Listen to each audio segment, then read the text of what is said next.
There's some pitchers who are they have their stuff together and they don't get thrown off no matter what you do, but most of them are like superstitious, scared little girls when you throw them off their schedule. They really are.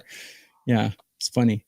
I'll tell you one injury that you is a big red flag, and you never want to see for if you're looking at like a player. And this is actually the injury Roman Anthony's dealing with right now, is an oblique injury, because they linger, they come and go. A lot of times you see guys with oblique injuries, they'll come back from it, they'll think they're fine, they move wrong a little bit, and suddenly it's back. They're back on the IL. It's probably right up there with the worst injuries a baseball player could have, because of course you're hitting, the obliques are on your side, so it's like the torque to get in your swing. For pitchers, everything's about balance and mechanics. It throws off your mechanics. So that's the injury Tyler Glasnow is dealing with. That doesn't leave a warm, fuzzy feeling for me with a $3 favorite. I'm looking at DraftKings right now. They're over 9 here is basically minus 120. I kind of like that. And they're going to hit Dollander. Yep. I don't think Dollander is going to shut the Dodgers down. And then if let's say it goes poorly for Glasnow, or it's an injury type thing where he's not out there long, you're going to have all the depth Dodgers bullpen arms trying to sort of mop up here. And it's probably a game where they're going to tell their team, hey, go out and score 10 so we can win this one 11-6 and not have to burn our leverage arms, because they kind of start needing to win games. They haven't played well at all. So I kind of like the over. Go ahead, Brian.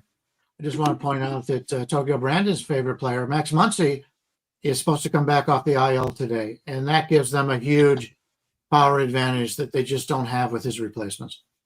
Yeah, and let's not forget the Dodgers. Let's not forget they're 45-26 at home, despite having a terrible manager and a terrible bullpen. The Rockies are 17-51 on the road, so we can't forget that. But if you look at first games of series, I don't have the numbers, but if you look at the first game of the series, I would imagine most of the Rockies wins came in the first game of a series when someone is just doesn't care and gives a game away and then wins the other two back. I imagine, but I don't have the data. Tommy Edman was playing for OKC over the last week too. So who knows? Maybe you see him out there as well. But yeah, Muncy would be a nice addition. And I don't think Muncy played yesterday, which tells me he's likely rejoining the team. So you probably see Max Muncy in the lineup here. All right, TB, who do you like for the parlay? Let's close this out. Yeah, if I can use a team total, I want to use the Cubs under 4.5.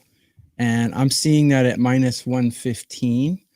I think Elder, although I don't like him that much, he's dominated these Cubs, and I think he'll do it again today. Going against what Brian said. But yeah, I like the Cubs under 4.5 for my legs. So yeah, I mean, it's worth pointing out that like this Cubs offense has not really fully clicked in a while. So yeah, I mean, yeah, you could get the outburst, but if you don't, a lot of their games have been, what did they score 3 runs against the Nationals yesterday, right? Like it's not like they've been a run scoring machine. So I'm not gonna try to argue with you on that. This might be a record for it. This might be our biggest parlay odds yet. I actually think we're looking at plus 877. So we are taking a shot to start the week. That's going to be Royals money line, Diamondbacks money line, Cubs team total under 4.5. So my leg is going to be the Royals on the money line. Brian Leonard's going Diamondbacks on the money line. Nice plus price there. Tokyo Brandon says Cubs under 4.5. That's team total under 4.5. And that's plus 877. So nice. I mean, this would be great for us. Would set us up nicely going forward if we can hit this one today. TB, you want to do the quick promo before we get out of here? Yeah, I have a 5% play up, and I have several KBO plays up that are all half price.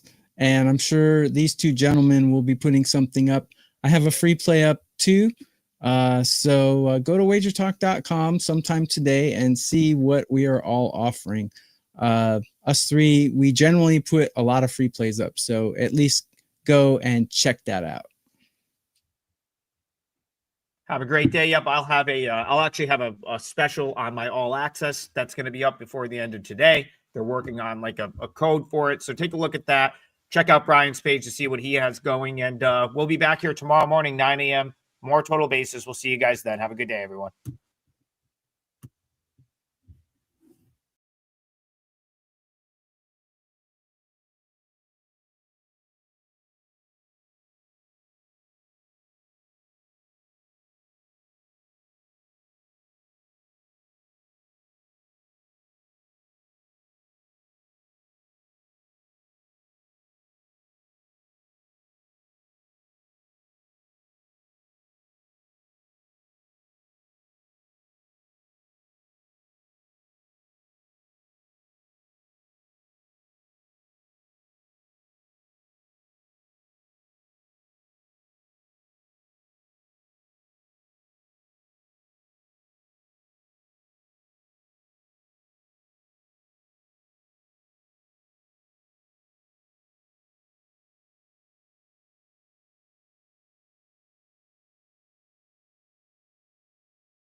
Some parlays today. I am Andy Lang, being joined as always Andrew McGinnis. It's the first Monday Night Football show of the year. Andrew, welcome. Let's get into it. We're just going to be breaking down Bears and Vikings. We're going to go through all the different categories. Then Andrew and I are going to build a same game parlay. We each get to pick two legs. We'll go over anytime touchdowns, and then we'll do look ahead. So Andrew, takeaways from week one real quick. Takeaways from week one, variance. How about that? I mean, everyone talks about it. Everyone talks about going into the year, hey, be careful with this team, be careful with that. We saw a lot of turnovers. We saw a lot of missed field goals, missed extra points. We saw some guys get heavily targeted, some guys not get it much. I think we talk about it in the against the spread world and in the totals world, but we might not mention it as much in the prop betting world. But I would say that it's definitely a take a step back and breathe, as a lot of handicappers would say, because you know what? It's just 1 week. So looking at some teams that struggled offensively or some teams that did really well offensively doesn't mean you shouldn't go back to that guy from a prop perspective, or this one player that went off for 100 yards in the air doesn't mean you need to go back to them either. So I would just say overall, Andy, week one is still week one for prop bettors, and doesn't mean these players are going to replicate that in week two. Yeah, I mean, you look at teams like the Bengals, they were a stats disaster. The Lions were stats disaster. So, yeah, don't panic. And maybe this is hopefully the books overreact. You know, we always talk about the public overreacting, Andrew. Hopefully the books overreact to week one and we get some really good lines. So, all right, let's break down Monday Night Football. And while we're doing this, guys, please hit the like button. It really, really helps us out. Post in the comment section below your favorite prop for tonight. Give us a same game parlay. Just give us something. Actually, do that. Give us a same game parlay. Go crazy.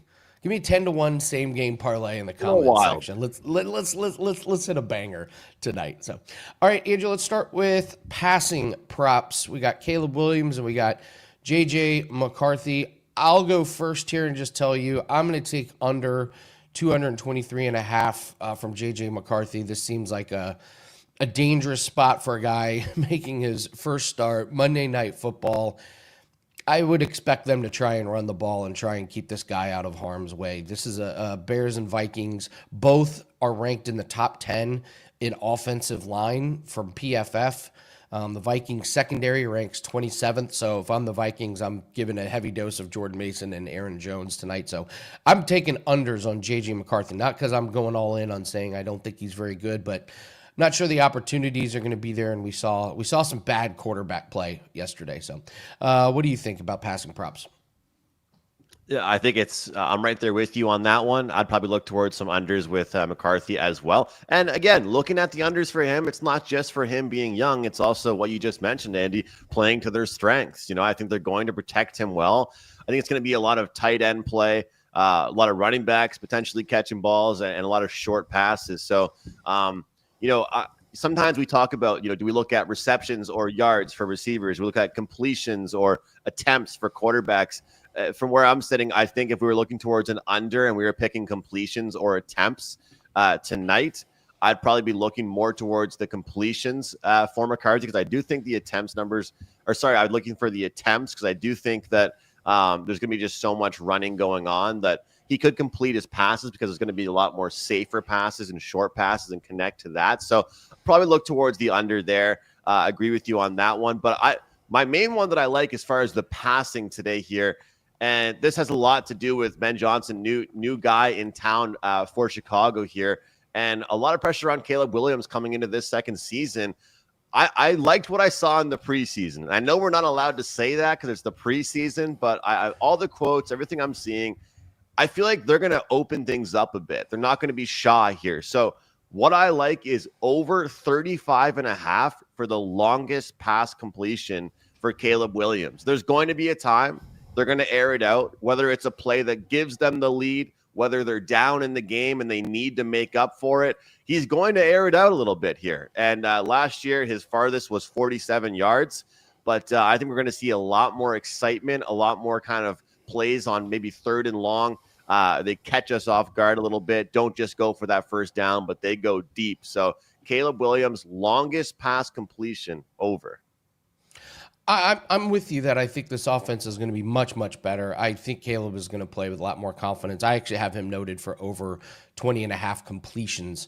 I went back and looked at Jared Goff last year, because that's where Ben Johnson was. And boy, the last 8 games of the season, he flew over this completion. And he had Caleb Williams had 18 and 32 completions in 2 games against Minnesota last year. So if I think Caleb Williams is going to take a step up, and also this running game of the Bears, which we'll get to in rushing props, I like Swift, but it's not the Lions. Last year, like Jared Goff had these two amazing running backs that he'd hand the ball off to, and he was still completing a lot of passes. So I'm going with Caleb Williams over his completions. And I'm going to throw Caleb Williams to not throw an interception in our same game parlay because it's minus 106.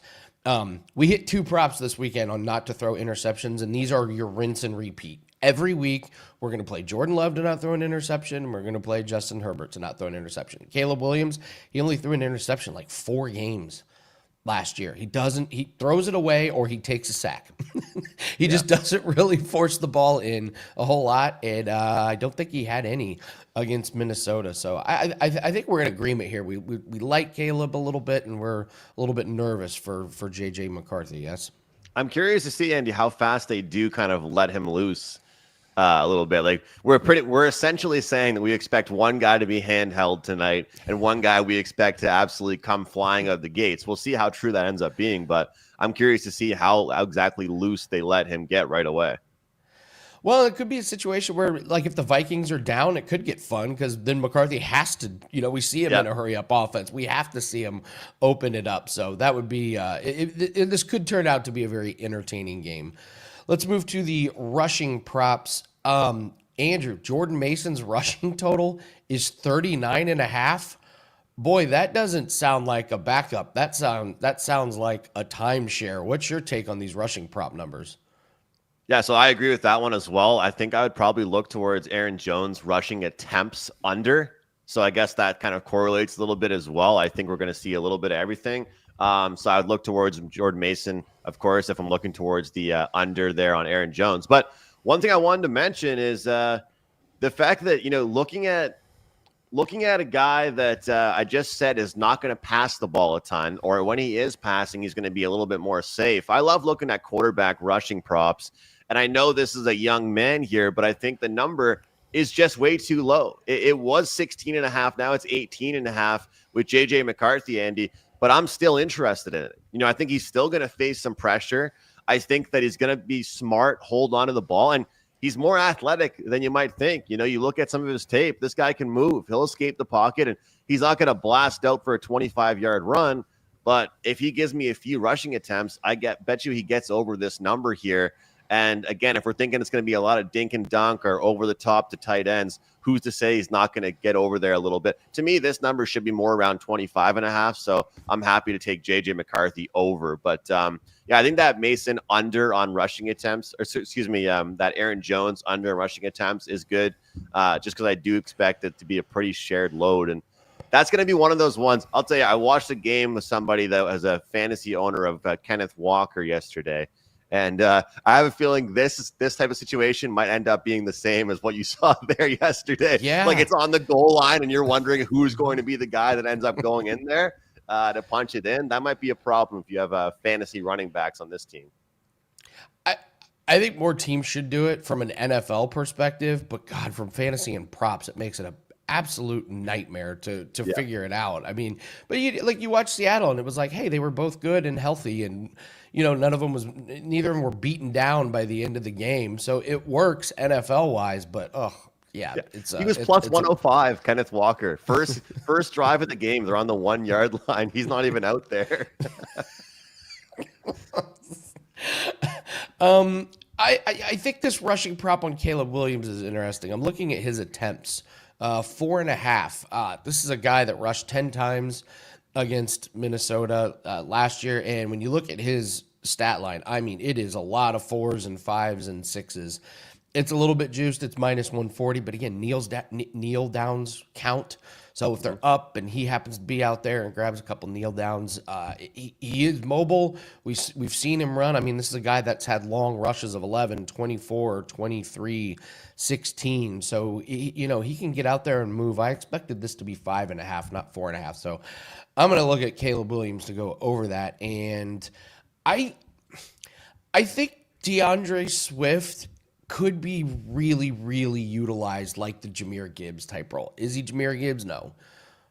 But could he be used like that? So I'm looking at this 75.5 rushing and receiving. He averaged 9.2 yards per reception last year. So anytime he caught the ball, bang, there's just 9 yards for you. So there's not much depth in the Chicago backfield. Roschon Johnson is the backup. He's questionable, but he went over this 9 times last year. So I think Swift could get a lot of work. He was a guy I wanted in fantasy drafts, and he was a guy I was interested in week 1. And I don't know how to dip my toe in the water, because if he has a big game and it's like, oh yeah, he's going to get 18 carries and 6 catches every week, it's just like, oh, the cat's out of the bag here. But what do you think about DeAndre Swift here? I like the idea behind, guys that can catch and receive. I think when you and I have talked about it over the years in the show, like look at Breece Hall this weekend, look at Travis Etienne this weekend. I mean, if you can bring that to your team, I mean, all kinds of guys. I mean, even Derrick Henry, like yesterday. I mean, you and I feel like Derrick Henry's been the all-star of the show since we started doing this, but he also hit his receiving yard prop, Andy, yesterday. Like, imagine if you took his receiving prop and you're like, oh no, he's got like 150 rushing yards. Oh no, he's got you. Like, he also hit the receiving. So I think I would look towards that as well. I think he's going to be utilized both ways. So I wouldn't talk anybody out of that rushing and receiving prop. I'm right there with you on that one. Do you think that when you look at him, though, if you look at the Caleb Williams rushing and just how mobile he can be, does that make us like the reception and receiving side of him more? Or if he's sitting there, thinking about what the game plan is, do you think that makes him think, all right, well, I'm probably going to be catching short passes a lot more than running? Because, like, even look at, I'm not saying like Josh Allen didn't run that much last night, but look at James Cook. Like, he's like, if you bet his rushing yards over, like going back to last year as well, and you watch him catch a 2-yard pass and then run 40 yards, like, how pissed are you? Because you're not getting any rushing yards out of that, right? He's one guy in the league where you can't just bet one. He's a guy you have to bet both. And you bring up a great point with it, because last night you're like, oh, how many yards did he have? A ton. And it was like, but yeah, but hardly any rushing, because he had that big screen back. So yeah, he's one. You and I talk about, we really don't like the category of rushing plus receiving. It can be really hard, but he's one that checks the box, and I just have a feeling Swift is going to be that guy. I guess Jahmyr Gibbs is probably another one that you're looking at taking the combo of. So yeah. You can't take one of them, really. You shouldn't. No. So there's probably your only 3 guys that I would even say is an option at that point. So, Andrew, what do you have up for everyone at WagerTalk today on this Monday? I'm excited. I got a 5% play. I actually wasn't planning on it. Didn't have it up for a while. The more I broke down this game, the more I found a prop that I just really, really liked. So 83% run on NFL. 4% and 5% bets combined. So best bets, you can get that up right now. And I have a special going up this afternoon. So if you want to wait to buy that, and instead of the play, we're going to do buy 1 month of NFL, and we're going to give the rest of the CFL season for free. So you buy 1 full month of my team totals, sides, totals, props in the NFL. We're throwing in CFL plus the playoffs at no additional cost. So super excited. 5% play going tonight. I was researching the card, super, super heavy, and found one I really liked that was 5% worthy. So can't wait for that. How about yourself, Andy? What's going on with you? I'm going to sit out tonight's game. We went 6-4 yesterday. I'm extremely happy with that. If I can walk away with a 6-4 week every week, that's 60% for all you math nerds out there. I'm going to be really happy. So there was a bunch I liked. I put that Caleb Williams over completions as a free play, but I'm just going to take the winnings from this week and move on and just be happy to say, hey, we were profitable in week 1. But if you want all sports, we're still running that special promo code ANDY30, ANDY30. It gets you 50% off 30 days worth of play. So you're getting all of our plays, MMA, you're getting our NFL, you're getting college football, cricket, tennis has been a monster over the last few weeks. So any play and 50% off doesn't get much better than that. It really doesn't. We're number 1 last 3 years in profits. So just been a great run. And we always say, hey, you haven't tried this for the first time, give us 7 days, give us a month. If you give me a month, I think you're going to be happy with the results. And that way you can get 30 days of what we do and how we approach this. These are plays that we bet with our own money. Every play that we put out, we have our money on. So take advantage of that. Promo code ANDY30 gets 50% off 30 days. Let's move to, let's take a look at receiving here, Andrew. I'll go first. I'm going under Justin Jefferson, but I'm looking at his receptions. If I don't trust JJ McCarthy here tonight, I don't think I'm going to trust Jefferson right away. But I want his under receptions because I don't want the yards in case he catches a long one. But to say McCarthy and Jefferson get on the same page 7 times, I mean, he's the one they're going to put all of their attention to in the secondary. So I'm going Justin Jefferson under his receptions here. 7 is a lot in JJ McCarthy's first game. Could they get there? They're behind, yeah, but man, I just that seems like a lot. We saw Jamar Chase disappoint, so they're not all going to have great games. So Jefferson under 6.5 is one thing that I'm looking at. What about you? Yeah, I like that, Andy. And you know what's funny is like there's a lot of teams out there that had success, but that main guy didn't have success. Right. So it's not like you're saying that they can't win the game without him going over this number. Right. And that's the thing is, and we're looking at low volume potentially for the passing attempts overall with them. So I like that one quite a bit. I'll tell you one that I'm looking at here, and this is an under, is Adam Thielen. And I was debating, do I look at the receptions or do I look at the yards? And, 2.5 receptions under plus money. And then I started to think more and more about it. And I was like, updated number 32.5 for the receiving yards. He very well could catch a couple of short balls, like shorter-ish balls that keep him still under that 32.5 number. So I'm going to look towards the under on him. With the running game expected, with a couple guys being expected to be utilized in the running game, with tight ends utilized, with running backs pass catching as well, there's only so much room for receivers. So, Justin Jefferson's still going to get a handful himself. I think I'll look towards the under on receiving yards for Thielen. He could very well surprise me and be that guy that slots right in and has himself a kind of a sleeper type of a day. But as of right now, I got to see it before I believe it. I'll take his under there. And one guy that I like is TJ Hawkinson over. I think he's going to be that safety blanket. He's going to be the second favorite target of the team. I think he's going to be someone that JJ McCarthy is going to find quite frequently, and it's going to be one of those guys that he's not going to find to make that big play. He's going to find to move the chains, kind of get that flow going, and he'll make him feel very comfortable and be a guy that he can rely upon. So his number is 42.5 yards. TJ Hawkinson to the over.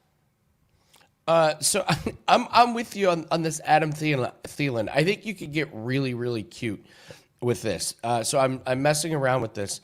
So what if you did Adam Thielen under 32.5, but over 2.5? You can get 4-1 on that. So what if he catches 3 short passes and just does as a safety blanket, just doesn't get hardly any yards? His longest catch is 16.5. That seems ambitious, to say the least. So I don't know. I kind of like Adam Thielen over receptions. I'm not betting it, but I like where you're going, that the yards it seems a little inflated here. Here's another guy I'm going under. I don't. What if Rome Odunze just never happens? What if he's just never a thing? So I'm going under 50.5 receiving. This guy went under this in 13 games. Whenever I watched him, it just didn't seem like him and Caleb Williams were on the same page, like ever. So maybe I'm wrong, maybe new offense, but this Rome Odunze, and if he's not good again tonight, this number is just going to keep getting lower and lower and lower, and then he's going to have one game where he catches a long one, and then they'll put it up. But I'm kind of out on the Rome Odunze thing. He didn't impress. The only thing is with the new coach, he seems like a guy, and just based on some of the stuff I've read, like he seems like a guy that could just out of nowhere be a lot better and be more involved. So he's kind of like the 10-foot pole prop for me. Like I don't even want to go near anything he's involved in, because he very well could have himself a game, or he could just minimally be involved. So curious, like that number, Andy, that number is kind of weird to me as well. Like it's kind of setting a number where the expectations are like, okay, he could do something, but then it's also like, based on what I've seen before, I don't really want to play anything with him. So, we've got one new coach angle, and we've got a new quarterback angle. Obviously, we know about Ben Johnson, but at the end of the day, it's still the Bears. We can't forget who it is right now. We can't forget the team. It's true. It's true. That Rome Odunze number, how vanilla can you get? 50.5? That just screams the books don't know. The books don't have an opinion on this one. So Let's move to anytime touchdown scores. And man, is it fun when you have a game where everybody is plus money. Every person is plus money. I'm kicking myself. The James Cook touchdown prop was amazing last year, and that was one that we completely forgot to stay away from. But we hit the James Conner one. I thought they'd score a lot more points against the Saints, but he does get in there. So, I mean, we're looking at Justin Jefferson plus 135, DeAndre Swift plus 150, Aaron Jones plus 175. Which one sticks out to you? I think DeAndre Swift is probably one to look at. I know it's not the biggest and most juicy odds, but hey, it's still pretty good. And I think if we're going to talk about him being used as a pass catcher as well as running the ball, it just opens up more opportunities. You know, if they're on the goal line, we're not just talking about him punching it in from, 2 or 3 yards. If they get close, we're talking about, maybe them being 10 yards out and him catching a couple yard pass and being able to run into the end zone that way or break through. To me, there's just kind of the more opportunities and the more different ways he can score, the more I'm interested in. So I do think that he's somebody I want to look at. And hey, if I'm going to talk about a guy that I like for receiving yards, a guy that's going to be super comfortable for JJ McCarthy to throw to, then I got to look at my tight end. I love the tight ends. I love betting these on primetime games. I'm looking at Hawkinson to get his touchdown. And when you look at the number here, 12-1 for first touchdown score, and anytime is plus 250. Let me do a little sprinkle on that first touchdown. You kind of took the words right out of my mouth. I like Loveland as well. I think if you played both of those tight ends, I think one of them hits. Obviously there's no history with Loveland. I just know the Bears were really, really excited to draft him. They drafted him over over Warren, and Warren falls to my Colts. Hallelujah. Thank you very much. Yeah. We'll take it. And he was good yesterday. But yeah, if you're the Bears, don't you want to roll out your new toy? Okay, yeah, we drafted him over Warren. Watch what this guy can do. So we have no numbers. I have no trends to really back this one up, but I was looking at that one. Plus 250 and plus 390, Andy. Yeah. One of them catches a touchdown. You're very, very happy. Can I interest you in a Bears defensive touchdown? JJ McCarthy, ooh. Little behind on an out route that gets taken to the house, 5-1. That one, 5-1's not too. I mean, that's a complete ripoff. For a price, defensive touchdowns need to be 10-1. Having to pay only 5-1 is criminal at that point. But just saying, defensive touchdown might not be the worst, the worst thing in the world here. So, I'm not. I don't know. Maybe we're overthinking it, and it's just Justin Jefferson at plus 135. How many games are you going to get Justin Jefferson at plus 135 to catch a touchdown? But I think we've settled on we like DeAndre Swift. We like the two tight ends there. So I think similarly to talking about DeAndre Swift pass catching and rushing, I think Aaron Jones could be an option. I mean, hey, look, we're not getting a plus 300 here, but plus 175 is what I'm seeing in my book here. I mean, that's worth it to me. He's the starter. He was here last year, so he's probably going to get first crack if they get down to the goal line. So, all right, Andrew, you ready to build a same game parlay? Let's do it. All right. Well, I'll go first because I already told you one of my legs, and that's going to be Caleb Williams to not throw an interception. Went over this before. This guy is a rinse and repeat. Just he doesn't throw these interceptions, and for some reason, the books just keep giving us really, really good numbers on that. This is only minus 106. And like I said, he only had, I think it was 4 games last year where he threw an interception. So my very first piece is going to be under half an interception for Caleb Williams. What's your next leg? Man, I love that one. And honestly, I think it's because he's so good at just throwing the ball away. Even when he sees trouble, he just tosses it away. So I like that one quite a bit. I'll go back to the one I mentioned at the start of the show with that longest completion for Caleb Williams. So we're starting things off with the same guy twice. Over 35.5 for the longest completion for Caleb Williams. I feel like he's going to be set free. I'm looking forward to the game. Last night on social media, Andy, all you see are these tweets from people being like, hey guys, hate to break it to you, but Vikings Bears isn't going to be as good as Bills Ravens. Yeah, we all know that, but I feel like this game is still going to be fun. This game has potential to have some fun here. Yeah, we get it. We get it. That was an all-time game. We get it. Not every game is going to be that fun. Thank you. Let's go to we've been talking about DeAndre Swift, so I feel like we need to do something with DeAndre Swift. So I'm going to take Swift to have a pretty good night receiving here. So I'm going to take a look at his rushing and receiving. Give me 80 plus yards rushing and receiving at plus 113.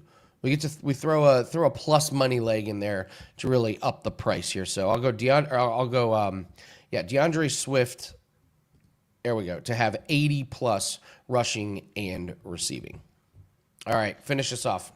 All right, Andy, we're doing 2 each here, and I think we talk about there could be a shared workload here. But this guy's still the guy. We just talked about touchdowns. I was debating.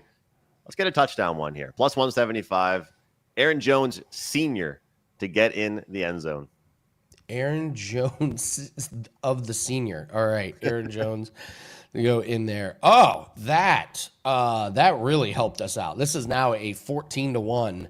All right. Same game parlay. Yeah, you throw a plus 175 in there to score a touchdown. Yeah, that automatically jumps it up. So, all right, there we go. It's Caleb Williams to not throw an interception. Caleb Williams over his longest, 80 plus rushing and receiving for DeAndre Swift, and Aaron Jones anytime touchdown score. That's your 14-1 banger there. All right, we're gonna do a look ahead here. This is where this is to me the most important part of the show, where Andrew and I go about, hey, what are we looking for in week 2? So that way when the prop numbers come out, we know what we're looking for, and there's an expectation of teams and defensive units we want to fade or support. So let's take a look at NFL week 2 look ahead. Again, if you please hit the like button, it really helps the YouTube algorithm out, and put in the comments section below your best bet for tonight. Put another same game parlay that gives us a 10-1 or something in there. And if you haven't subscribed to the YouTube channel, what are you doing? It's football season. Have you seen how many breakdown videos we have? Hit the bell. You get notified when all of these videos are posted and when we all go live. And don't forget to catch WagerTalk today, every single day at noon Eastern time, where we break down all the sports. And it's football season, so we're very heavy NFL and college football. So, Andrew, let's do a week 2 look aheads. This is kind of a combination of what do we see in week 1 and how does it apply to week 2. So what games are you looking for? Let me start with this. I mean, I was venting quite a bit, pretty much to everybody I know, because I, in fact, drafted not 1 but 2 Philadelphia Eagle receivers in a couple different leagues that I'm in. And then I remembered that you don't even need to have receivers on the Eagles because the running back and quarterback are so good at moving the ball. But this matchup is going to be a bit different. And I think in this game, against the Chiefs, which is going to be unbelievable, they're going to have to throw the ball a bit more. So I think we're going to see A.J. Brown not just reading books on the sideline, but actually getting balls thrown in his direction. So there's going to be a lot of people overreacting, similarly to how I was overreacting on my couch.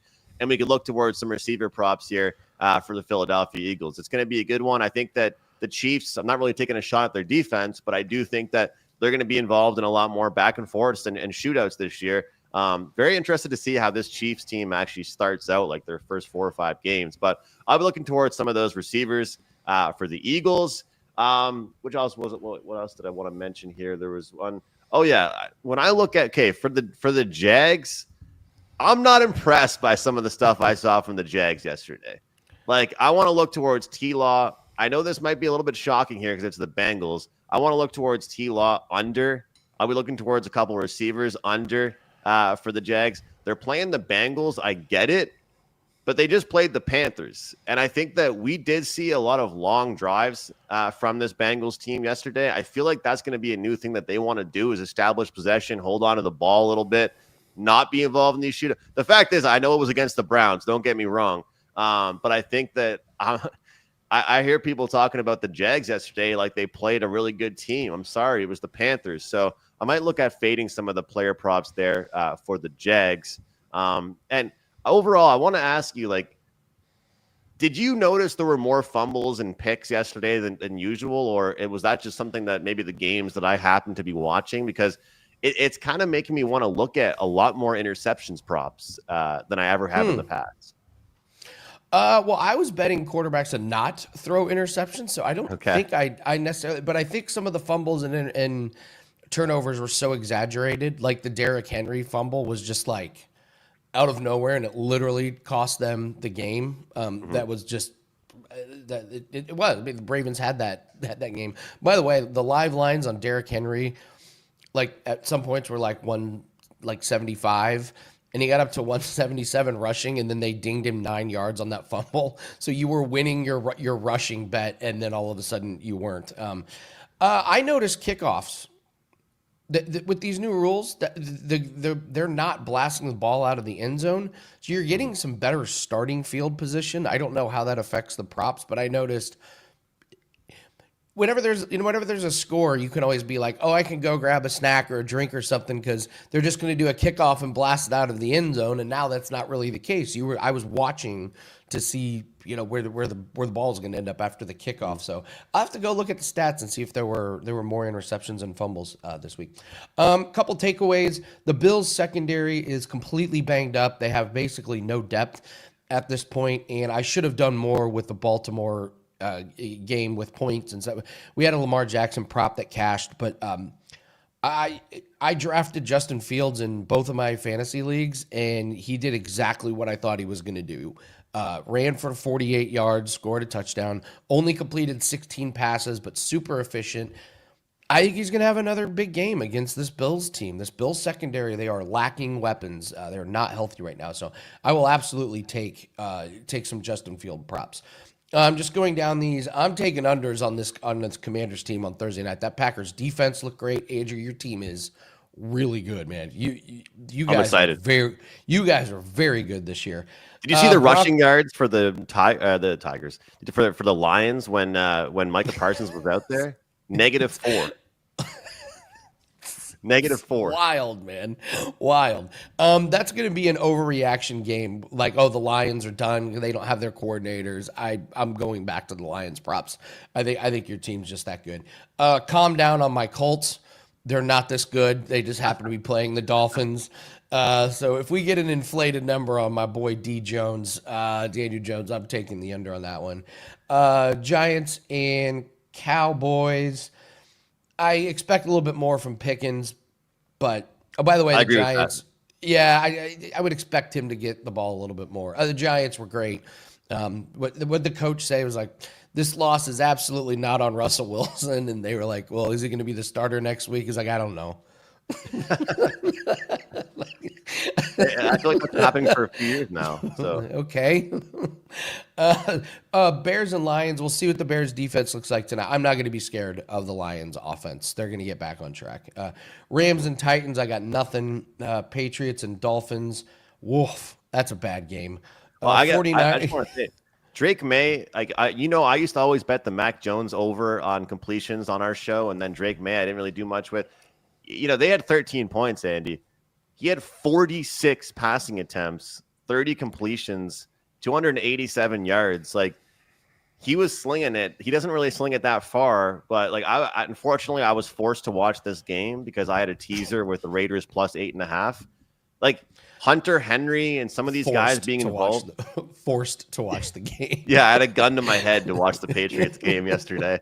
But yeah, I feel like the Patriots are going to be a team where you could bet player props to the over and they could hit their over and they still have a garbage game on the scoreboard. Like, if you go through, some guys did pretty well props wise for the Patriots yesterday, but they scored 13 points. They can't have Drake May throw it 46 times. I mean, Travion Henderson had 5 carries. Ramondre had 7.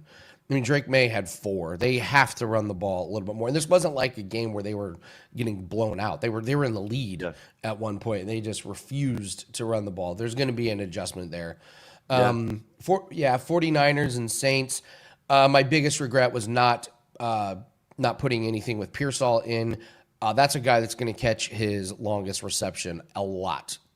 He is not a guy that just comes over the middle. They look for him deep. And even though he only had 4 catches, he could have had 6, 7 long ones, but 108 yards. So I'm looking over longest reception on Pearsall for sure. Seahawks, Steelers, I don't have much there. Browns, Ravens. Flacco, over his attempts, just keeps obliterating this number, Andrew. They cannot run the ball. They don't even try to run the ball. They've thrown in the towel on running the ball, and they're going to be down. So if he starts again next week, it was 36.5. It was an easy cash for clients. I don't know what they're going to put this at. Nice. If it's below 40, I think I'm probably playing the over on his attempts. He just chucks it all over the place. I had a loser in that game yesterday. Njoku over on receiving yards. And man, he had the targets, though. That's the thing. And you know how we always talk about, and you've done a good job over the years making me be like this. Like, you lose on a player once, don't be scared to go back to them. I actually won't be shy to go back to Njoku again, man. I think that he's a guy that, it's not like I watched that game. Like, there were actually, I think, 2 receptions that he had, and then it was called back. And they were like, oh, the flag is back at the offensive line, the scrimmage. I'm like, are you kidding me? Like, he would have gotten closer. So he's a guy that if they're going to continue to throw the ball, I think Njoku's a guy we could look to. And it seemed like it was a popular play, too. I was like scrolling Twitter. I'm like, oh, man, I'm not the only one on this guy. And I don't know. It didn't end up going too well. Eagles and Chiefs, just rinse and repeat. Jalen Hurts score a touchdown. That was an easy cash. Just playing it every game. Baker Mayfield over 1.5 touchdown passes. Jalen Hurts anytime touchdown. Herbert not to throw an interception. These are plays you just play every single week. Boring is profitable. I promise you. In the betting world, boring is profitable. So. Falcons and Vikings. We'll see the Vikings tonight. Buccaneers and Texans. Whoa. Talk about a team that did not address their offensive line issues. The Texans. Yikes. That was a team I walked away from week 1 a little bit horrified of going, what props are you taking on this Houston Texans team with any confidence? I mean, like, they're good offensive skill position players, but their offensive line can't protect. I don't know what to do on that team. And then Chargers and Raiders. What'd you think of the Chargers game plan? That was a lot of throwing. Do you think this continues? You think this is the 2025 Chargers, or was that just game plan? You know, just trying to think back to the game, like what I thought about it, like this is the first time I watched like Justin Herbert though, and I said like, man, this guy's actually making good decisions. I was impressed by the decision making. Like I didn't see him like look downfield, see a guy in like triple coverage and try and make that play. Like even the run he had to like solidify the game. Did he used to do that? I don't know if he used to. He's been mobile, but he got hurt. He was hurt last year, I remember. So he didn't run a lot. That's another guy that doesn't throw interceptions hardly. But I thought it was the best he's looked by far. I thought easily that was the best game eye test that he's looked, and everyone remembers how bad he was. Well protected, I have to say. Actually, he was pretty protected. It's a Harbaugh coach team. They're going to have a good offensive line. Like they lose one of their best players on the offensive line, and they just happen to have meanwhile, the Texans can't find any. The Chargers are just busting in starters from other parts of the team and other parts of the line. So I had to say, I saw a clip of Joe Burrow. My friend sent me, and he was like, it was like an angle of like not like an outside view we watch on TV. It was like behind him from one of those cameras they have like on the field. And it was just like, imagine being a pro quarterback. And it was like he had like 0.8 seconds to like snap for the ball to be snapped, get the ball off, and then he just got obliterated. So one thing I feel like I'm going to take away more this year is not being as hard on quarterbacks and being harder on the offensive line. Yes. Because if we're like, man, he's not getting the ball out of there fast enough. It's like, dude, he literally couldn't even think for a second before he got smashed. So, sometimes it's not a quarterback's fault, actually, even though we always think it is. Last guy I want to mention, I didn't get to draft him in any fantasy league, and I'm mad that I didn't. But Jacoby Myers is just going to be a real thing this year. 8 catches, 97 yards. That entire team has been upgraded this year. And Brock Bowers may be the number 1 pass catcher. He's the number 1 wide receiver. Like he had 3 more catches than Brock Bowers did. So Jacoby Myers over receptions, over yards is going to be something. I mean, 8 for 97. That's a line I think we're going to see a lot of in a game where Geno Smith only threw the ball 34 times. So I'm not too worried about against Gentile. Their defense, though. I might look at. I mean, they played the Patriots, so I might be looking at some Chargers props just because, hey, the Raiders didn't look that good. They still just played the Patriots. So I wasn't high on the Patriots at all. So Truth. So, all right, guys, that's going to do it for us. Go get Andrew's 5% best bet for tonight. And Andrew, good luck on that one. We'll be pulling for you. So don't forget to hit the like button on our way out. And don't forget to leave a comment in the comment section. Thanks so much for joining us. First episode of Props and Parlays today. We will be here every Monday to get you ready for Monday Night Football props, same game parlay, and then we'll do the week 2 look ahead for props. Thanks for joining us. Good luck on your bets tonight. Take care.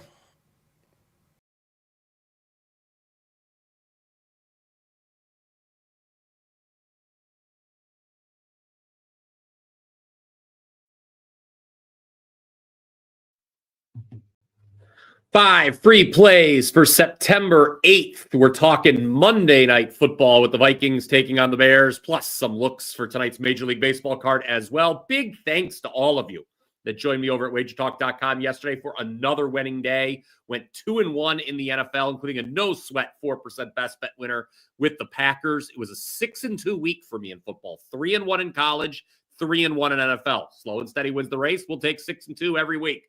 No surprise there either. After all, last year, I did win 66% of my football plays in the month of September. We're at 75% so far. Currently on a 22-11-1 all sports run the last 2 weeks as well. That includes 12-5-1 record, 12-5-1 record in MLB. So how about jumping on board for another week? You can do so for just $77.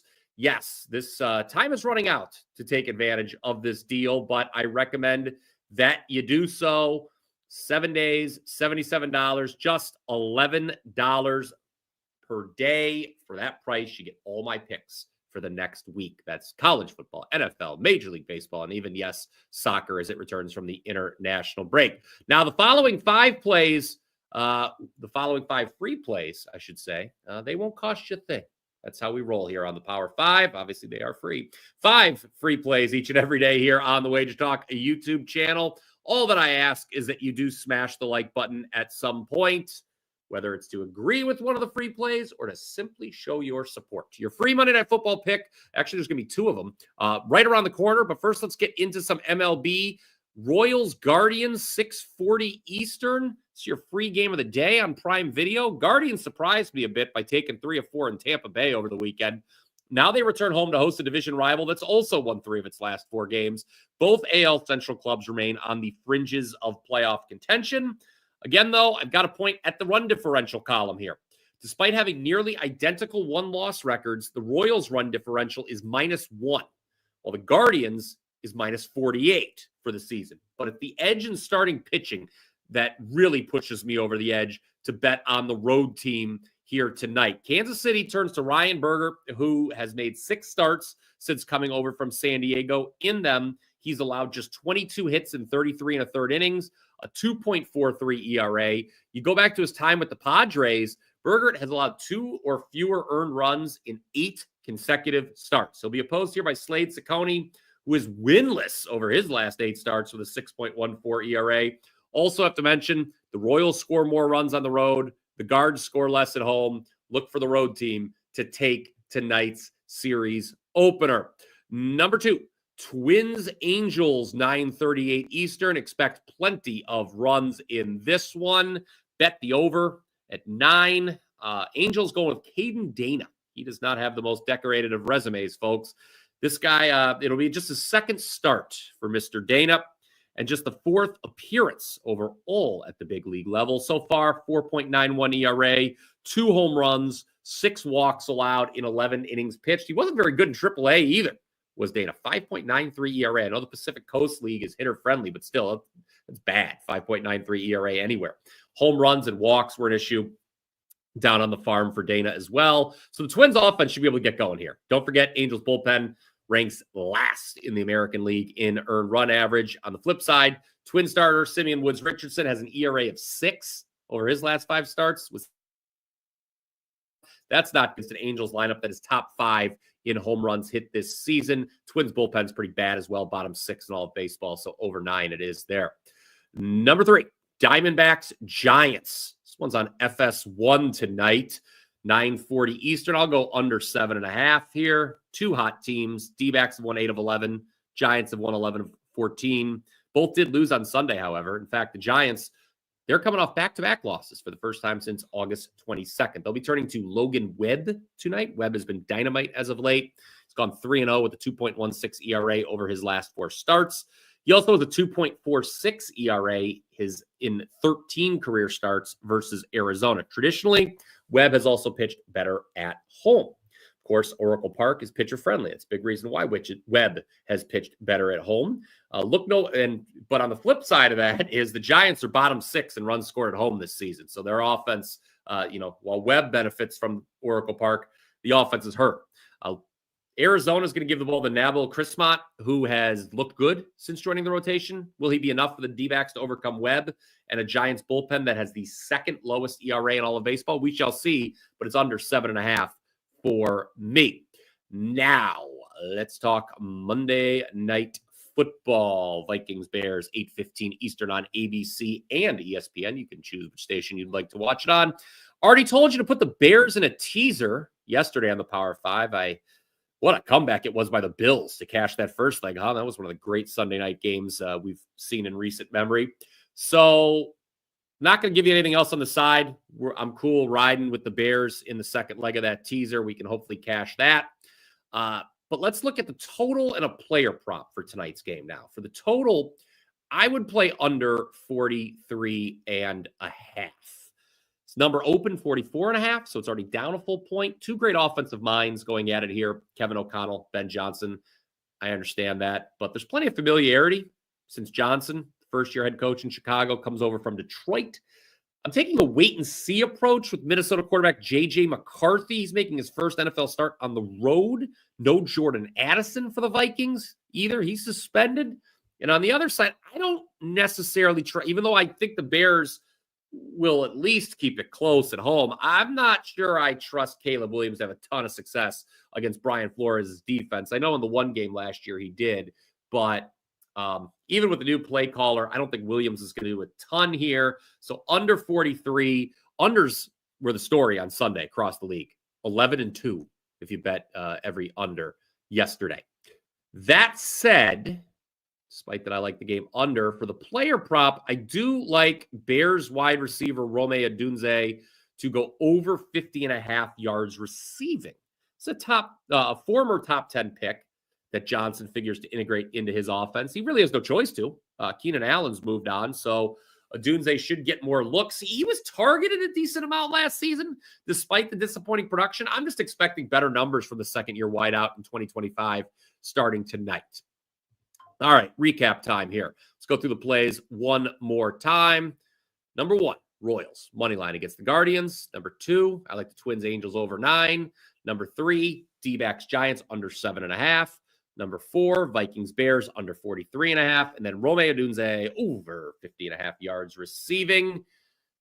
Time to comment down below with your thoughts on the 5 free plays for Monday. Also, feel free to share with us what you are betting tonight. There's a game I missed in Major League Baseball that you'd like my opinion on, ask away. I'll tell you this about Mets-Phillies. I know that's a big one that some of you may want to know about.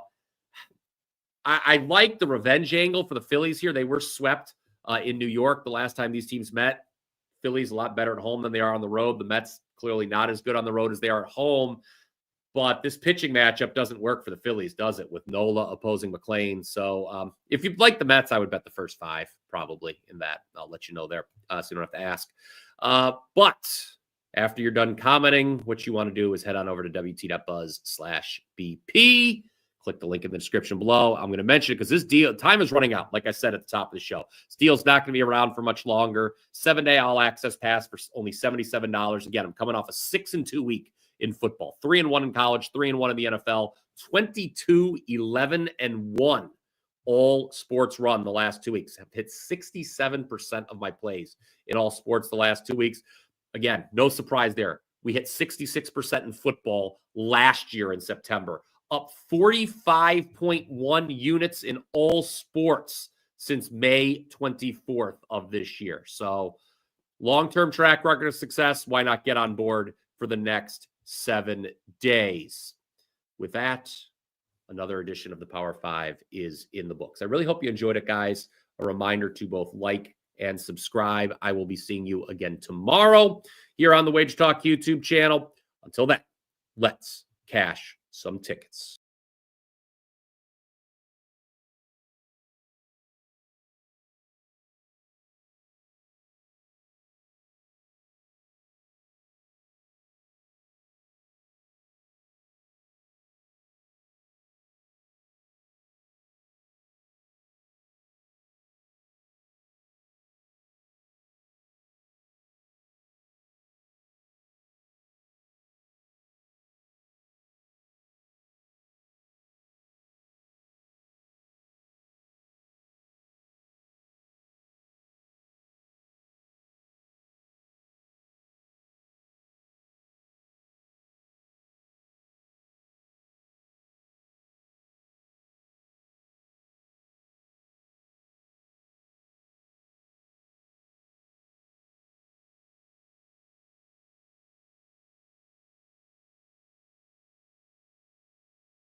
To the opening line report. Beautiful Monday morning here after NFL Week 1. Teddy Covers and I are going to break down all the action and, of course, get into these opening numbers for NFL Week 2.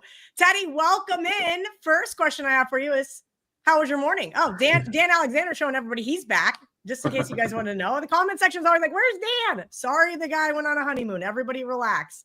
Teddy, talk to me about NFL Week 1 for you. I came out a little unscathed, 3-2 final there in my super book plays. Man, we'll get into it in a minute, but the Denver Broncos, about killed me in Survivor Week 1.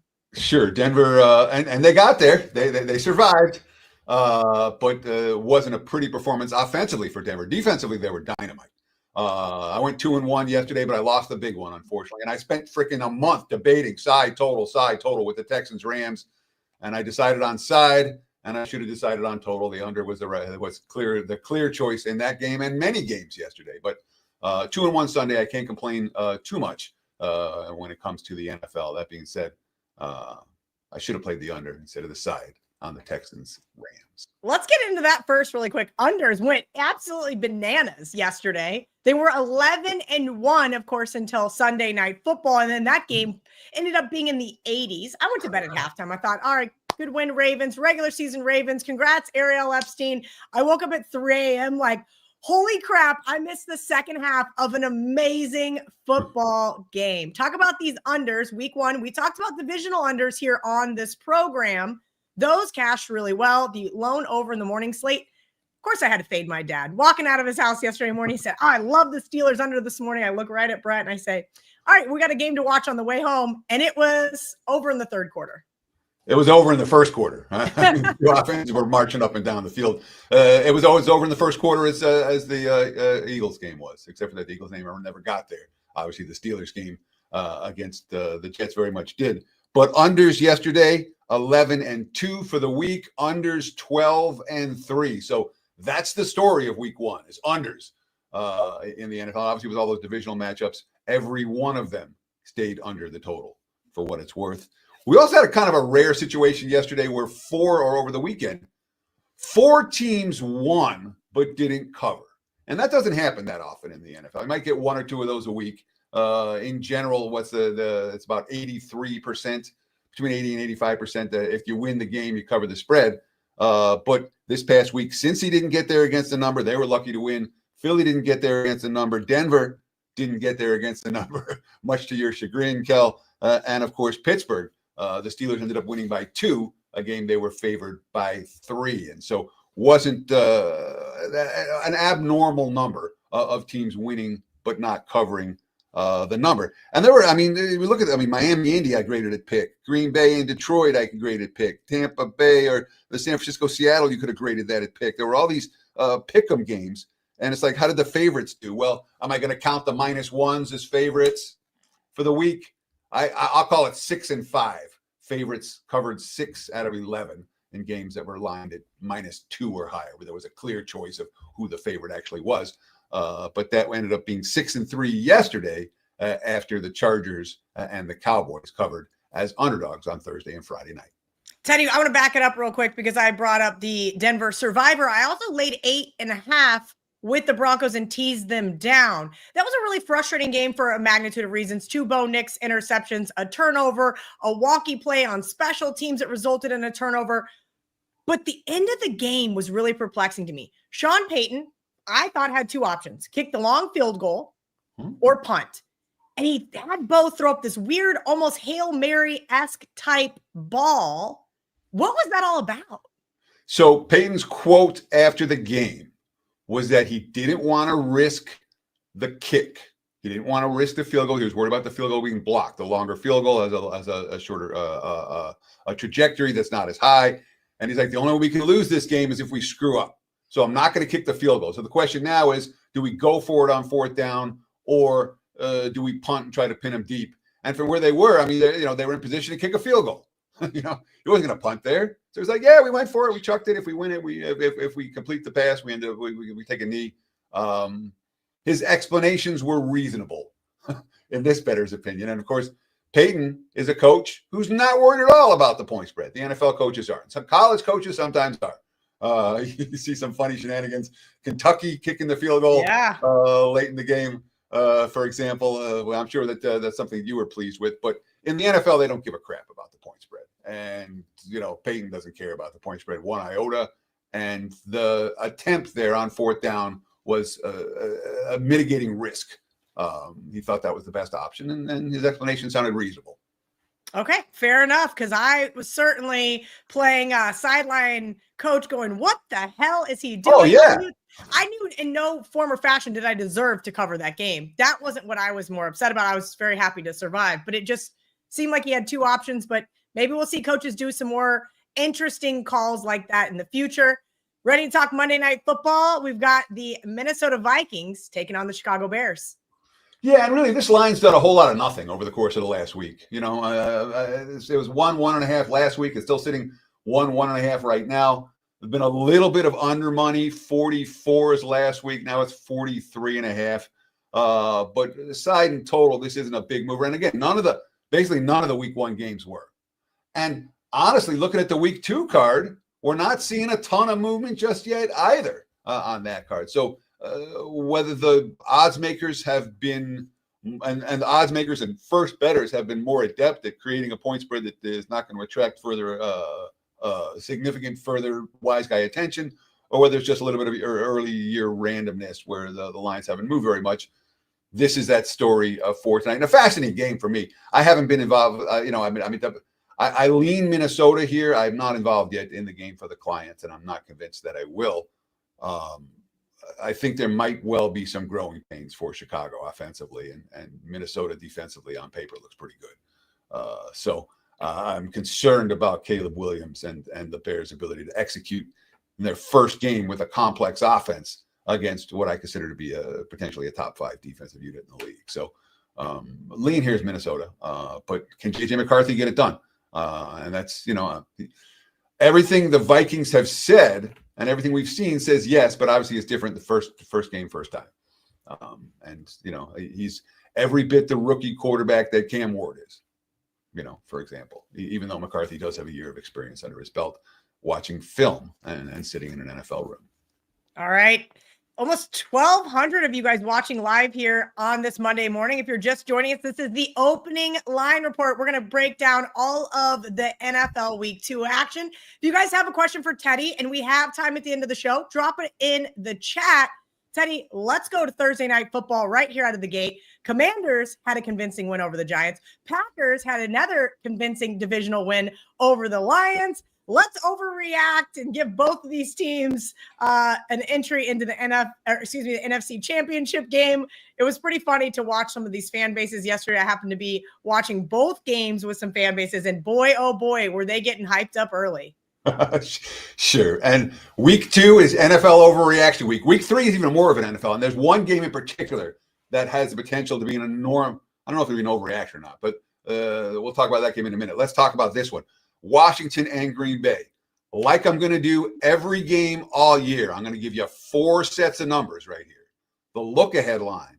That's the bettable line on this game from last week. I used the Westgate Superbook numbers.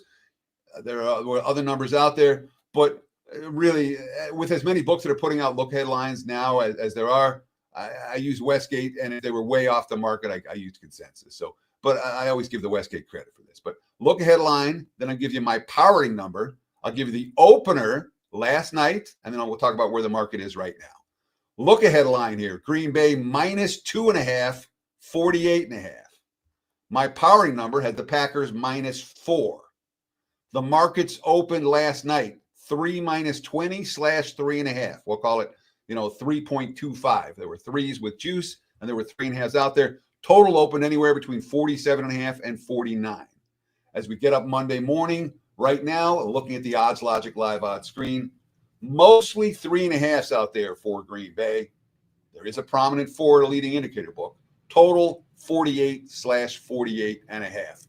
And everything these two teams did yesterday, I mean, you can't complain about either one of them. The Commanders, 220 yards on the ground. Deebo Samuel, 7 catches. Jaden Daniels, sharp throughout. The defense did allow a touchdown. Yards per play. Washington, 6.6 compared to only 3.7 for the G-men. They had 12 penalties, or that game would have even been a bigger blowout than it was. I mean, it wasn't a blowout. It was 21-6. It was a comfortable Commanders victory. But certainly the penalties kept them from making that score worse than it would have been. And Dan Quinn, after the game, talking about the defense for Washington, shutting down the G-men. Quote, "You heard me talking about identity, the tackling. We didn't create takeaways today, but man, seeing some plays down inside the 10-yard line in the red zone, the guys worked hard at that." So Quinn pleased with his defense. For the Packers, another team that was very pleased with it. I mean, that was the story of the game, was Green Bay's defense. Micah Parsons didn't play a ton, but he had 1 of their 4 sacks. They had 9 tackles for loss, 9 quarterback hits. They held Detroit to 3.8 yards per play. The Packers went 1-5 versus the NFC North last year. They had something to prove, and they did. Jordan Love was sharp. 10 different Packers caught a pass. Josh Jacobs found the end zone again. But on the offensive side of the football, there were some concerns there. Only 14 first downs, only 266 total yards. 5.7 yards per play is fine. That's in the league average range. But it's not like they marched the ball up and down the field in that ballgame. It was all about the defense. They did have some defensive injuries that are definitely a concern. Nate Hobbs didn't play. He had a knee surgery during training camp. Bo Melton got hurt during the game. Defensive lineman, another cornerback. Defensive lineman Brendan Cox got hurt during the game. And they also lost a pair of offensive linemen in the second half. 48.5s are out there right now. I don't know that we're going to emergency betting alert this, but I would expect this total to go down before it went up. If you like the under, I'd grab a 48.5 sooner rather than later. Dang it, Teddy, I was getting so excited to use my light. I'll just keep it back down here. But there will be some emergency betting alerts, so you guys hang out with us here, and we're going to break down the rest of NFL Week 2. Quickly, Teddy, before we get into the Sunday slate, talk to me about partnering up over at WagerTalk.com. Right now, Teddy69 gets you a week of the action. New customers only, though. Yeah, I mean, look, I take this stuff seriously. You know that. It's not a hobby. This is my job. This is more than my job. It's my life. I expect to make money this football season. I expect to make money this week. Real simple. You want to get on board, 7-day, all access. There's nothing more to buy. There's no nonsense. There's no bait and switch. This is for new customers only. I know there's a lot of new eyeballs. Check it out. Promo code Teddy69 will get you every play, every day, and every sport for the next 7 days. Visit my homepage, wt.buzz/TC, or just go to the website, WagerTalk.com. All right, Teddy, you mentioned overreaction. I don't know if there's been more of an overreaction from Miami Dolphins fans. They want to fire Mike McDaniel. Everybody hates Tua. The world is crumbling week 1 in Miami. The Patriots not doing so great either after that loss to the Raiders. I got to watch quite a bit of that game on the 4 box and thought, all right, the Patriots are improved under Vrabel, yet then they couldn't get the win. I thought the Patriots pretty awful yesterday. No, Miami got beat worse, but there's a lot not to like about New England from that performance. Look ahead line here: Miami -2.5 total, 45.5. My powering number: Miami -2.5. And I downgraded the Dolphins 2 points off yesterday's performance, and I still came up with 2.5. I wasn't willing to downgrade them more than 2 points off the one game. Last night opened 1.5/2/2.5. All the 2s have been taken out. All the 2.5s have been taken out.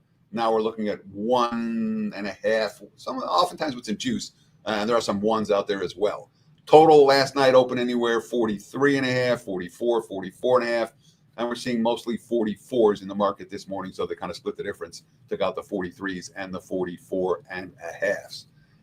Yeah, these are 2 teams that both look rough. And I teased it a minute ago.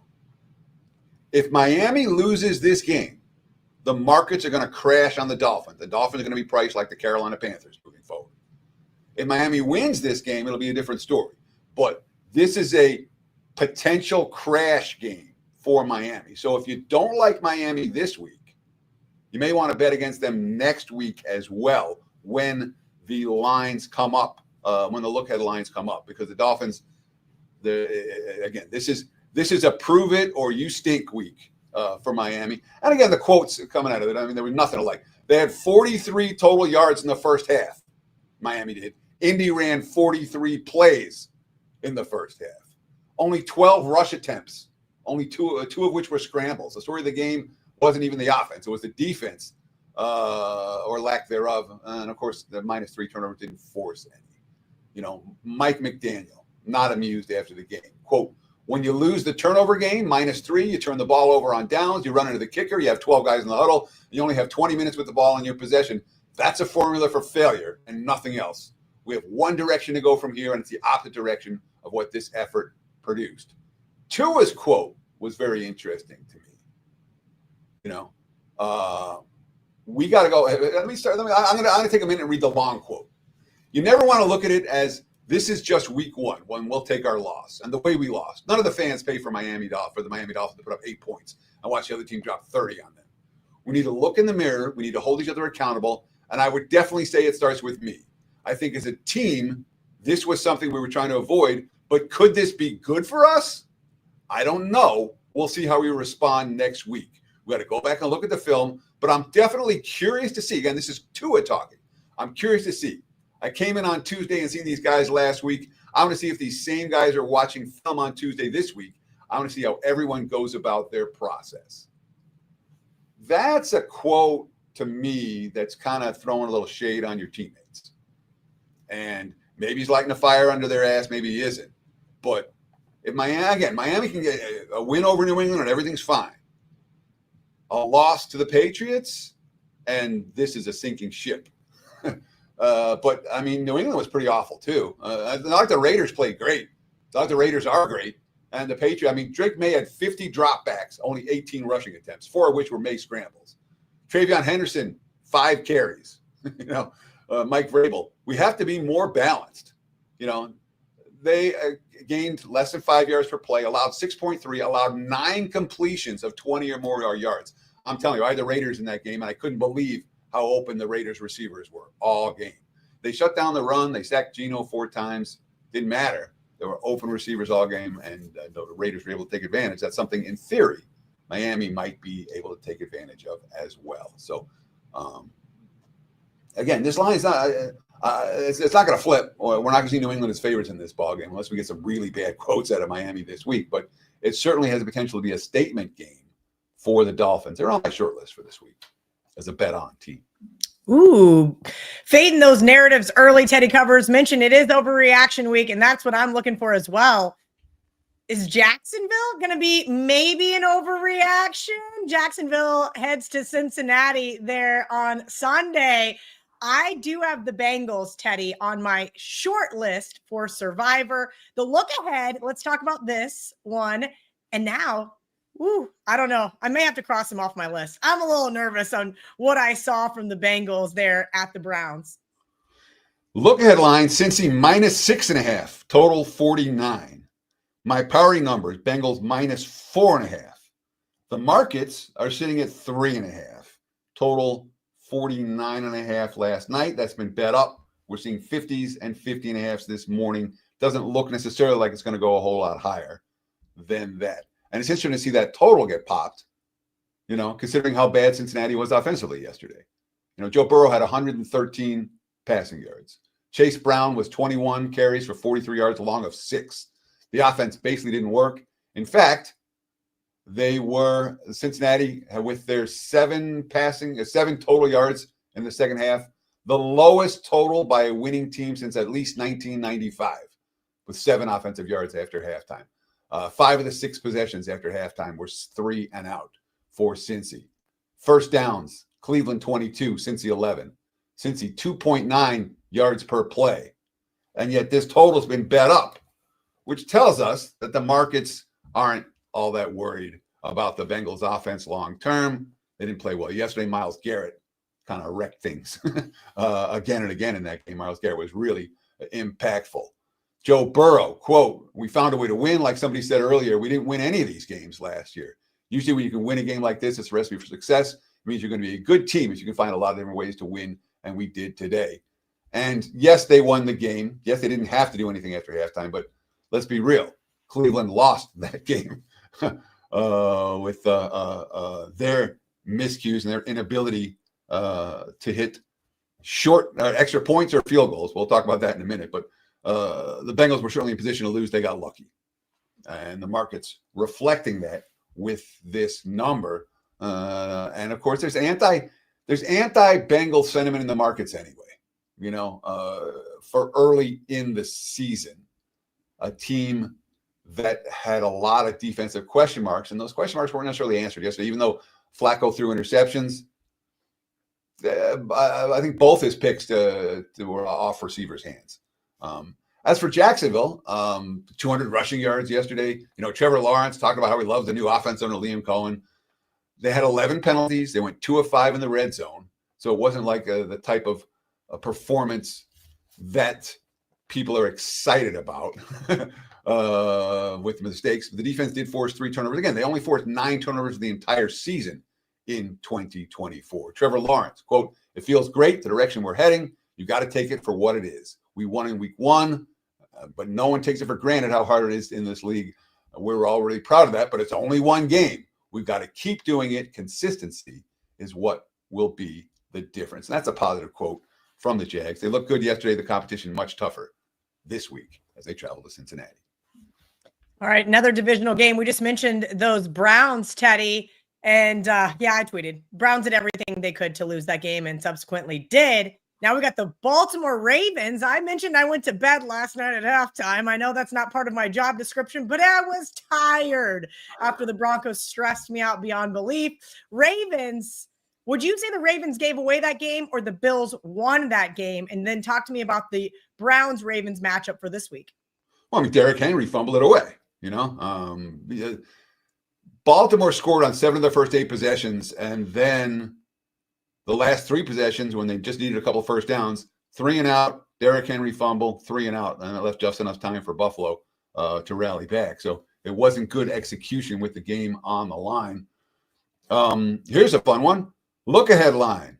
Baltimore -12.5, total 44.5. My powering number, Baltimore -12.5. The opener last night, Baltimore -12.5, 45.5. This morning, Baltimore -12.5, 45.5.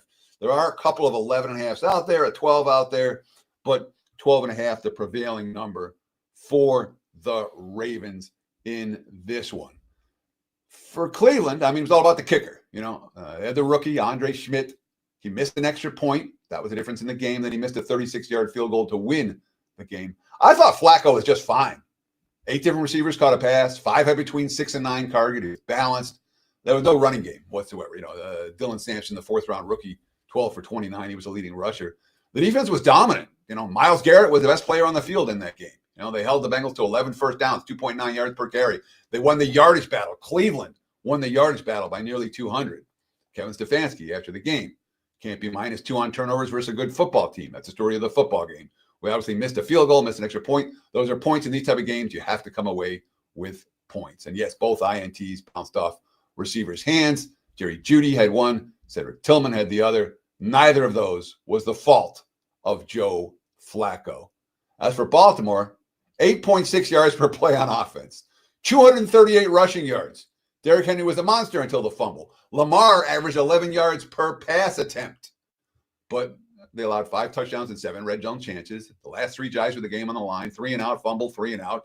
They became the first team in NFL history to lose while scoring 40 or more points and rushing for 235 yards or more. Again, they scored on 7 of their first 8 and then fell apart at the end. Lamar Jackson, you just got to finish the game. It's not over until there's 0-0-0 on the clock, and we found that out tonight. Another game where the kicker certainly had a pretty outsized influence. The rookie, Tyler Loop, he made 2 field goals, but he missed an extra point in the fourth quarter. And that missed extra point, well, they lost by 1 point. Every point matters. And the Ravens found that out the hard way last night.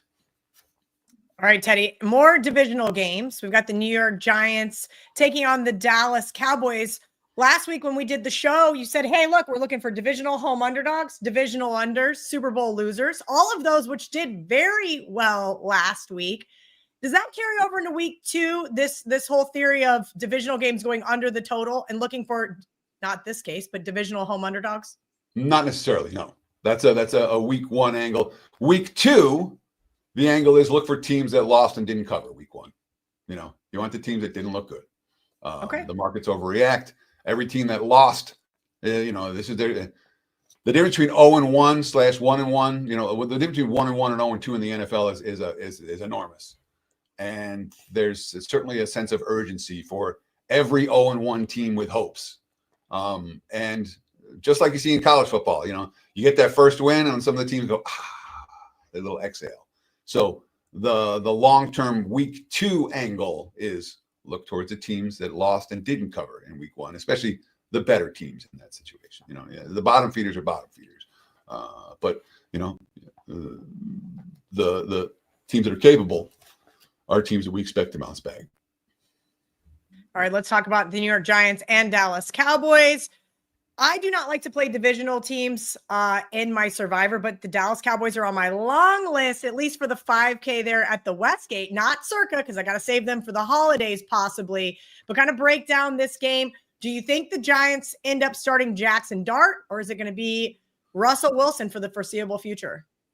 Look ahead line, Dallas -4.5, 44.5. My powering number, Dallas -4.5. The market's open, Dallas 4.5 and 44.5 last night. And this morning, we're seeing mostly 5s out there. There's still a couple of 4.5s, but mostly 5s, even a 5.5 available as we speak. I'm not sensing that this line is going to skyrocket. I'm not sensing this line is going to crash. Let's talk about overreaction Monday. They asked Brian Daboll if Russell Wilson was going to start next week. The reporters did. And his quote, "We're going to get home and look at our game. We're talking about every game. I've got confidence in Russ. We'll go back, evaluate the tape. This game isn't on Russell Wilson. It's not on Russell Wilson. Let me make that clear. I have confidence in Russ. We have to do a better job all the way around." That was the quote. And the headline writers were like, oh, Brian Daboll says Russell Wilson's not guaranteed to start next week. No, he's not. But I would expect him to. And if he does, I would expect to see a little bit of Giants money down from the 5. Back down to 4.5. This isn't we got to rush to the betting window. It's still an if, but I expect to see the G-men start Russell Wilson this week. They had a package just for Jackson Dart. Jackson Dart didn't even get in the game. So maybe Jackson Dart gets a series or 2 or comes in for a couple of plays next week. But and of course, Wilson wasn't good. 17 of 37, $168. He was their leading rusher. He was terrible under pressure. Just 2 of 12 for 26 yards with 2 sacks and 2 scrambles and 16 opportunities from pressure. And of course, it's a Giants offense that returns basically all their starters from last year's offense, healthy, and then Russell Wilson. That being said, they've lost their first bad as the Giants looked yesterday. It was better than the 28-6 loss they had to Minnesota week 1 last year. It was better than the 40-0 loss they had to Dallas in 2023. So it was their best opening day performance in the last 3 years. They didn't score any touchdowns. The 3 running backs, 15 carries for 30 yards. They allowed 220 rushing yards. They got out-yarded 3.7 yards per play to 6.6. They went 0-2 in the red zone. It was ugly for the G-men, plain and simple. As for Dallas, they came out of the game with Philly a little bit, I think they gained confidence from that. CeeDee Lamb obviously had the 3 big drops. 2 came in the fourth quarter. And we still had 7 catches for 110 yards. And at least he's mature enough, man, that's terrible. Honestly, I feel like I can't point no finger at anybody else. There wasn't not enough preseason. That ain't got nothing to do with what's going on right now. I need to catch the damn ball. The rest of the team, Lamb had everything. The rest of the team, 14 catches, 78 yards. Prescott, 32 years old. He's had 2 major surgeries on his legs in the last couple of years. He still moved around pretty well in that ballgame. And 5.4 yards per carry against Philadelphia's run defense. There were positive signs for Dallas in that contest. Brian Schottenheimer, quote, "I still think we can win a Super Bowl. It's not going to change. We got the right type of guys. We got good players." That being said, Schottenheimer just joined Tom Landry, Jimmy Johnson, Dave Campo, Bill Parcells, Jason Garrett, and Mike McCarthy by losing his first game as the Cowboys head coach. All right, the LA Rams take on those Tennessee Titans. We've already kind of touched on it, or at least maybe I did before the show started, Teddy. I thought Tennessee did not look great offensively. Defensively, though, I think we can give them some credit, and they also had a few plays go their way in Denver. Yeah, I'm tempted to emergency betting alert, even though I'm not seeing any signs. There's 5s out there, there's 6 out there. Look headline with 5.5, total 45.5. My powering number for the game is 8. All right. Last night opened 4.5/5. There were 5.5. There were 6s. All the littler numbers are gone. Now it's 6 with even 6.5 popping up. Total 42.5 last night. Bet down to 42 this morning. When you talk about the worst coaching decisions yesterday, you were very curious about what Sean Payton did. Brian Callahan and the offensive coordinator Nick Holtz, in my mind, win that award hands down. There were 2 just nightmarish scenarios, and they're both on the coaching staff. And even worse, the coaching staff threw the quarterback under the bus, the rookie quarterback. So you have a rookie QB, you're up 6-3. The Broncos pin them deep at the 7-yard line, 40 seconds left before halftime. There's no chance for a rookie quarterback in that spot, and no need. You have the lead. Denver had 2 timeouts. You run the ball 3 timeouts, you go to the half with the lead. Nope. They passed the ball 3 times. 2 incompletes, then a sack, then a punt. They burned all of 10 seconds off the clock. Then they gave up a TD. That's on the coaching staff. All right. Fourth quarter play calling was just as bad. Titans punt down 13-12. The Broncos muff the punt. Tennessee takes over at the Denver 24-yard line. They're down by a point. It's the fourth quarter. You have a rookie quarterback. The one thing you can't do in that spot is take sacks. So as a play caller, what you do is you call quick passes or runs, period. Second down, sack. Third down, sack. Out of field goal range, never threatened to score again. And Callahan, after the game, didn't talk about the wrong play calls. Quote, can't take a sack in those situations. It's a learning moment for him. This really tough test out of the gate, his first start against the defense in this stadium. There's plenty of things he's going to learn. I mean, look, Cam Ward wasn't good. 12 of 28 for 112 yards. He lost 60 yards on 6 sacks. That's a net 62 yards on 34 dropbacks. All dinks and dunks. Calvin Ridley a non-factor. They had 131 penalty yards, 13 for 131, and 133 total yards on offense. Those are not good combinations, and they covered the spread. The Titans started 5 drives inside the Broncos 50 and came away with 3 field goals. They had 4 takeaways, and they managed just 6 points off of them.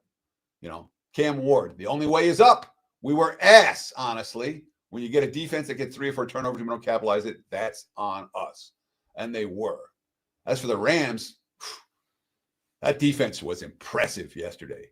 Stafford had some early rust. They found some rhythm on a couple of touchdown drives. That was all they needed. The defense controlled the flow. 8.4 yards per pass attempt. Puka and Devontae Adams. Devontae Adams made a couple of great catches, changed the game with his catches. Tight windows, tough catches in traffic. Kyron Williams found the end zone on a 4th down play that looked like he was stuffed. Great run. They had 7 yards per play on offense, allowed only 5 yards per play on defense. And of course they scored touchdowns in the red zone. CJ Stroud after the game, Houston's quarterback. That's a really good defense, a really good team. I would not be surprised if LA takes money over the course of the week. But again, the look headline here, 5.5. We're seeing 6s now. My powering number says 8. And I think the markets are going to look at Tennessee might be a little bit better. They worry about the early West Coast team traveling east for an early start game. And you're laying nearly a touchdown on the road. But they've taken out all the lesser numbers here, -6 as we speak. All right, keeping and moving along with week 2. If you guys are just joining us, almost 2,500 of you are watching live. This is the opening line report. We're here every single Monday morning. Teddy, I feel bad. So my Kansas State Wildcats lost. Joe Ranieri's Oklahoma State Cowboys got the doors blown off, and we were texting on Saturday. And then I said yesterday in the group chat, I said, hey, Joe, at least you have the Jets. And he said, don't worry, Kel, there's still time. And then the Jets do what they do best, and they lost that football game. So I probably should send him an apology text this morning. Buffalo, on the flip side, I went to bed at halftime, as I've mentioned. They were down at home, come back, crazy game, end up winning that one. Buffalo Bills on the road to the New York Jets. Not going to lie, this one looks a little fishy to me. Okay, explain that to me. You think it should be higher or lower? I think this is a divisional matchup where I want to back the dog. And my immediate gut is like 8, 7.5, right? So 7 seems like, come on in, Buffalo bettors. They just got to win by a touchdown. Does that make sense? Sure. Look, headline was 8, total 44. My powering numbers, Buffalo 7.5. That last night, there were 6.5, 7, 7.5, 8, and 8.5, all available in the betting marketplace. Now they decided 7 is the prevailing number. There's a prominent 6.5 out there.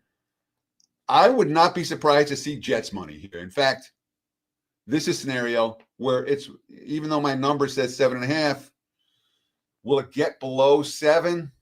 Maybe.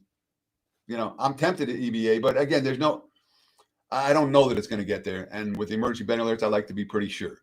So, and my powering number saying 7.5, I'm not going to get there. Last night, total 44.5/45.5. And we're seeing 45.5 is the prevailing number this morning. You know, as for Buffalo, they allowed 8.6 yards per play and 40 points, and they still won and covered. Good quote from the kicker, Matt Prater, who's still in the league, man. Matt Prater's been around forever. Quote, the biggest thing I saw when we got down early, no one blinked. So it's not like the Bills have played great against the Jets in this venue over the years. The Jets had 39 carries for 182 yards on the ground against Pittsburgh, 13 rushing first downs. The passing game that didn't work all preseason, Justin Fields, 9.9 yards per pass attempt. Garrett Wilson had a big game. Not a team that we expect to score 32 points very often, and they scored 32 points, and they lost. You know, up 1 late, they forced the Steelers punt, 3-and-out right back, set up Pittsburgh with time to score, which they did. Aaron Glenn after the game, quote, man, we can't have turnovers. We can't do it. We have to be a more disciplined team. That's something that will be addressed. You will not be on the field with this team if you're going to cause us to lose games. That's Aaron Glenn. Justin Fields is a much more positive quote. I think we played well. I think we ran the ball well. Our offensive line did a great job. I don't think a lot of people expect us to come out and play like that. All we have to do is keep building, keep getting better, and we'll be good. All right, moving right along. Chicago, after playing on Monday Night Football tonight, going to Detroit. We're going to see how bad the Lions offense misses Ben Johnson. But let's get through Monday Night Football first before we start to overreact. The Lions fans are starting to overreact, Teddy. So I know it's Monday Night Football, and this line's going to bounce based on how the Bears look tonight. All right. Look at line here was the Lions 5.5, total 49. My powering numbers are Lions 6.5. And right now, the market's 4.5 last night. Now we're seeing 5s this morning. So it feels like the number should go up. And if Chicago looks bad tonight, it will go up. It's a scenario where if you like the Vikings tonight, you bet the Lions for next week right now. If you don't like the Vikings tonight, don't worry about it. But if Chicago doesn't look good tonight, this line's going to come more like 6, 6.5, 7 than the 4.5, 5 that we saw over the course of the last 24-hour. Total open last night, 47.5/48. And we're looking at 47.5, the prevailing number right now. The Bears obviously play this evening. The Lions, well, let's overreact to everything. the Lions clearly suck, right? 2 coordinators gone, immediate disaster. But there were some concerns in that game. The offensive line didn't open holes for the running game. David Montgomery, Jahmyr Gibbs, 20 carries, 44 yards. Jared Goff, no time, only 1 completion, longer than 19 yards. They scored 6 points from the first 3 drives in the red zone for that touchdown pass that Isaac Tesla made a ridiculous catch with less than a minute left. They had a pick 6 to get them back in the game. Oops, that was called back by a penalty. Dan Campbell, quote, "They came out and played outstanding. We didn't play good enough. We didn't coach good enough, including me, and we didn't play good enough. Like I told the team, it's tough to go in and not certainly play close to your best game. You hate starting the season off with a loss, and as bad as it is, it's not as bad as it appears to be." So Campbell's holding the fort. That being said, you have questions about a team that loses 2 elite coordinators that become head coaches in the offseason, and the Lions answered none of those questions in yesterday's loss. They were really out of the game start to finish. Seattle at Pittsburgh. This was neither game did I really watch all that close. I had a buddy who was texting, losing his mind that Seattle lost that game, or at least the cover there at home. As I mentioned, Pittsburgh somehow pulled one out at the Jets. Talk to me about this one, Teddy. Kind of curious to see where some of these teams where the rubber meets the road here early on. Look ahead line, Pittsburgh minus 2.5, total 41.5, low total. My powering number, Pittsburgh minus 3. The market's open, 2.5/3 at 2.75 last night, total 40.5, 41. And looking at the Odds Logic live odds screen right now, pretty much 3s. There are 2.5s out there, total 40, 40.5. All we've seen is under money before this ball game. And the quotes from Pittsburgh after yesterday giving up 32 points to the Jets, some of the defensive quotes were not pleased with the defensive effort, to put it mildly. Of course, Pittsburgh got the win. It was a pretty lucky win. All right. They gave up 32 points. They had no running game, 20 of 53, 2.7 yards per carry, long of 9. All right. The final drive where Aaron Rodgers was supposed to march them down the field, there was a catch that pinballed off a defender's head after it got tipped, and then went back into DK Metcalf's hands for an 11-yard completion. And then Boswell hit a 60-yarder. They were 4th and 11 from the 42. They're like, yeah, Boswell can make this. And he did. But there's something to say that was every bit as lucky as it was good for Pittsburgh on that final drive. First, the Seahawks, the offense was sluggish throughout. Kenneth Walker and Zach Charbonnet, 22 of 67, long of 8. Jackson Smith, the G-Bug, 9 of 117. The rest of the receivers, including Cooper Kupp, 7 of 26. So everything was to the one guy. Nothing was to anyone else for Sam Darnold.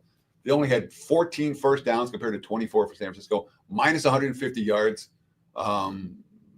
They were in the game largely because of 49ers mistakes and missed kicks, another game where the kickers mattered a lot. Sam Darnold, quote, "For us, it was not enough today. I felt like we weren't efficient as we wanted to be on first and second down. And third down, we had to be way better as well." And, of course, Darnold drove him down the field the last with a chance to win at the end, and then he got strip sacked by Joey Bosa. And this team is supposed to be grounding and pounding. They ran for only 84 yards in the contest. Clint Kubiak said one thing and then did another. Teddy, let's talk about those New Orleans Saints. We've got the San Francisco 49ers heading there. The last game on the early slate Sunday. You just mentioned, did the Niners win that game or did the Seahawks lose it? I had a buddy on the Cardinals saying, "Oh, God, I can't believe I have to sweat the Saints." I said, "Don't worry, you got Spencer Rattler. You're going to be fine. Drop pass, drop pass, drop pass." Game was over. It was a sweat. Yeah, fine. It was a sweat and a half.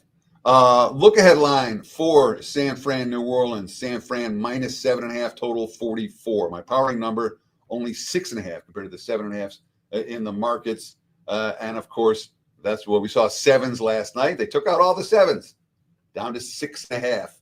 Total 43/43.5 this morning. Yesterday was as high as 44.5. So we have seen early money for the home dog Saints. We have seen early money for the under. And there was a lot to like about New Orleans yesterday. All right. They ran the ball well, 4.9 yards for rush. Alvin Kamara found the end zone. He's got something left in the tank.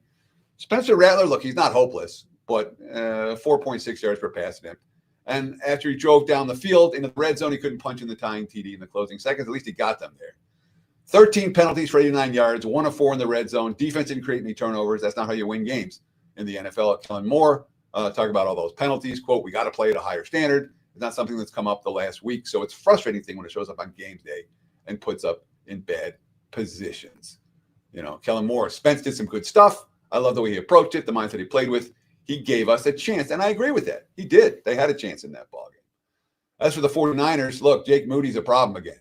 Moody, just 12 of 23 since week 10 of last year, 52% rate. He missed a 27-yard field goal. He had a blocked 36-yard field goal. At the NFL level, these are supposed to be automatic, and it almost cost him the game.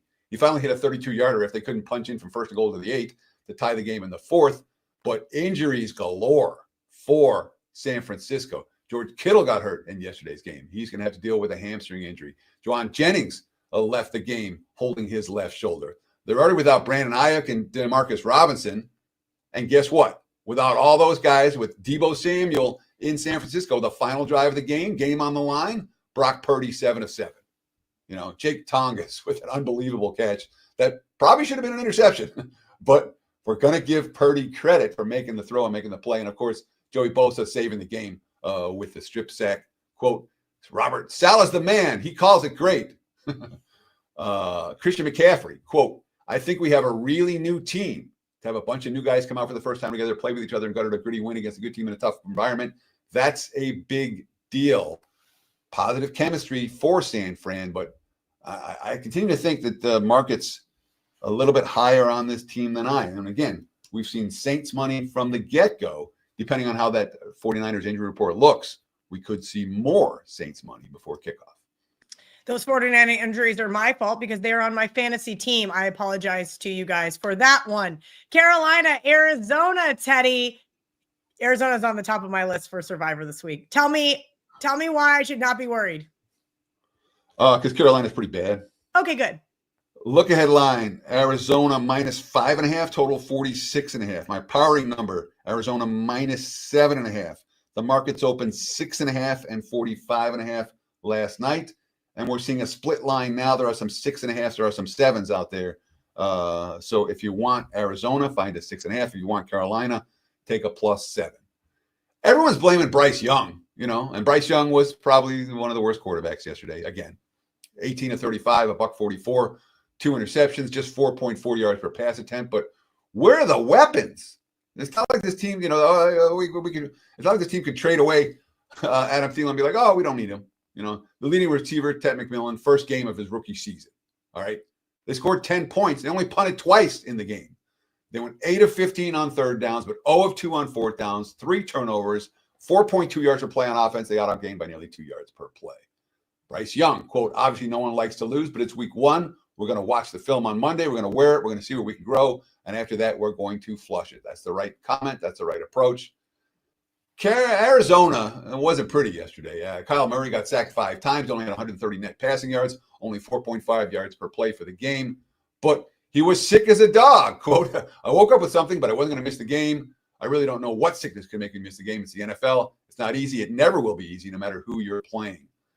Arizona did run the football fairly well. They didn't turn the ball over. Defense held this Rattler to 4.6 yards per pass attempt. And it's worth noting, Arizona in this point spread range, they had 5. Last year, they won 8 games. 5 of the 8 wins came by 13 points or more. They were capable of putting their foot down on teams, on the neck of opposing teams when they had the opportunity.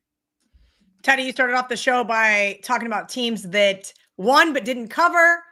You have the Denver Broncos taking on the Indianapolis Colts, probably the team that looked the best on Sunday.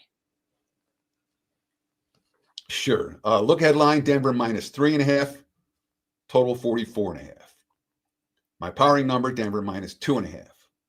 The market's open 2.5/3 last night, and they took out the 3s. Now it's 2.5 across the board, 44.5 the total last night. We've seen a ton of under money already, down to 43, even 42.5 on the Odds Logic live odds stream.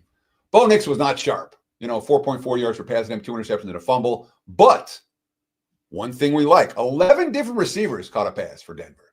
That's a quarterback chemistry with a bunch of people. They had 133 on the ground between Harvey and Dobbins. That being said, 74 of them came on the final scoring drive. 4 turnovers, 1 of 3 in the red zone, and they still won by 8 points. Last year, teams that had 4 or more turnovers, were 3-15 straight up, and Denver had 4 or more turnovers, and they won by 8. Obviously, we talked about the late game field goal shenanigans. Peyton saying I didn't want the kick blocked and returned. Bo Nix, quote, "It's the best feeling when you got a great defense." I mean, just over and over, they got us out of a jam. They held Tennessee to 2.4 yards per play. Alex Singleton about the Broncos defense. I think we played how we expect to play. I just look around and say, this is scary. 6 sacks, 133 total net yards. And again, the Titans started 5 drives in Denver territory and came away with 3 field goals in that contest. As for Indy, look, Danny Dimes, 9.4 yards per pass attempt, only sacked once. They had 156 rushing yards, 40 carries. Didn't ask Jones to carry the load. They scored on every possession, the first team since 1977 to accomplish that feat. Of course, there were only 7 drives in the game, 39 minutes of possession, 6.0 yards per play, plus 3 in turnovers. The new coordinator on the defense side of the football, Lou Anarumo, it came close to calling a shutout. Miami got the TD in garbage time. But there were certainly a lot of positive signs for Indy. That said, after the game, there was a lot of talk about Robert Ursay and how much this meant to the, Robert Ursay, who died this offseason. His 3 daughters have taken over. And there was extra emphasis on this game for him. A little bit tougher defense they're going to face this week around. Broncos are on my short list. Ooh, buy low possibly here on the Broncos. Philadelphia, Kansas City, Super Bowl rematch there at Arrowhead. Let's get it. Let's get that emergency betting alert going. Yay! If you want the total, doodle you. Yeah, where's my sound effects, Dan? We agreed. If you want the over, bet it right now. You can still find 46.5s out there. There's a couple of them. This total there's even a 46 out there right now. This total is on the way up. Opened last night, 45.5. Look headline was 46.5 on the total. 47s popping all over the place right now. So total wise, Eagles, Chiefs, we've seen some pretty high scoring games between these two in Super Bowls, and the market's expecting more of the same. If you like the over, there's urgency. Look headline here, KC minus 1.5, 46.5. My powering number is pick 'em. The markets had Philly minus 1.5, 45.5 last night. Philly still minus 1. There are some pick 'ems out there, even a couple of spots where KC is favored right now. Some concerns for Philadelphia. I mean, the leading rusher was Jalen Hurts. You don't want that. A.J. Brown and Devonta Smith combined 4 of 24. 4 catches, 24 yards, long of 7. That being said, Nick Sirianno, A.J. Brown and Devonta Smith are selfless. 9 penalties for Philly. 6 of them gave Dallas a first down. First 8 possessions, all scores, and 1 red zone fumble, the lightning delay. And then no points the last 24 minutes of that game. Jalen Carter obviously got ejected for spitting. Nick Sirianni, quote, "Some weird circumstances tonight. Saquon Barkley did not have spark. 345 carries in the regular season last year. Another 91 in the playoffs. Just 18 carries for 60 yards. That might be a red flag moving forward. As for Kansas City, Super Bowl revenge at home, how much is that worth for home field advantage? You know what I counted it as? 1.5 points, noted from any other game. Mahomes, 57 rushing yards, scrambled for 5 first downs. The rest of the team, 11 for 41. Patrick Mahomes, this will be a big lesson for us after they got whacked by the Chargers. They definitely came out with more energy than we did. We've got to get better from the start. And, of course, the missed extra point, and they missed a 2-point conversion, and ended up being huge in the game. Concerns, injury-wise. Rashee Rice is still at the 6-game suspension. Jalen Royals out with a knee injury. Xavier Worthy got hurt in that game and was ruled out with a shoulder injury. So we'll have to be a little bit concerned about the Chiefs' receiving core this week. It's something to pay attention to. Sunday Night Football, Atlanta headed to Minnesota. Talk about the back-to-back primetime games. Is there something that maybe we need to be keeping an eye on here? Well, so if the Vikings look good, they're going to take money. And if they look bad, they won't. I mean, it's real simple. Just like we talked about with Chicago and Detroit before. If you like Minnesota tonight, it wouldn't hurt to make a bet on them for next week. If you like Chicago tonight, it wouldn't hurt to make a bet on Atlanta for next week now. You're not likely to be getting the worst of it in either scenario.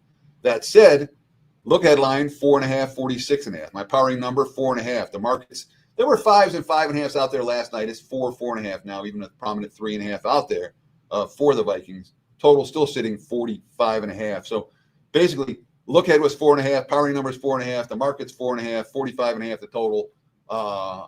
Atlanta found a way to lose in another kicker scenario where Young Hoku, who was bad last year and got the job again and cost them a couple games last year. And first, Tampa misses the extra point to give Atlanta the chance, and then Atlanta misses the tying field goal.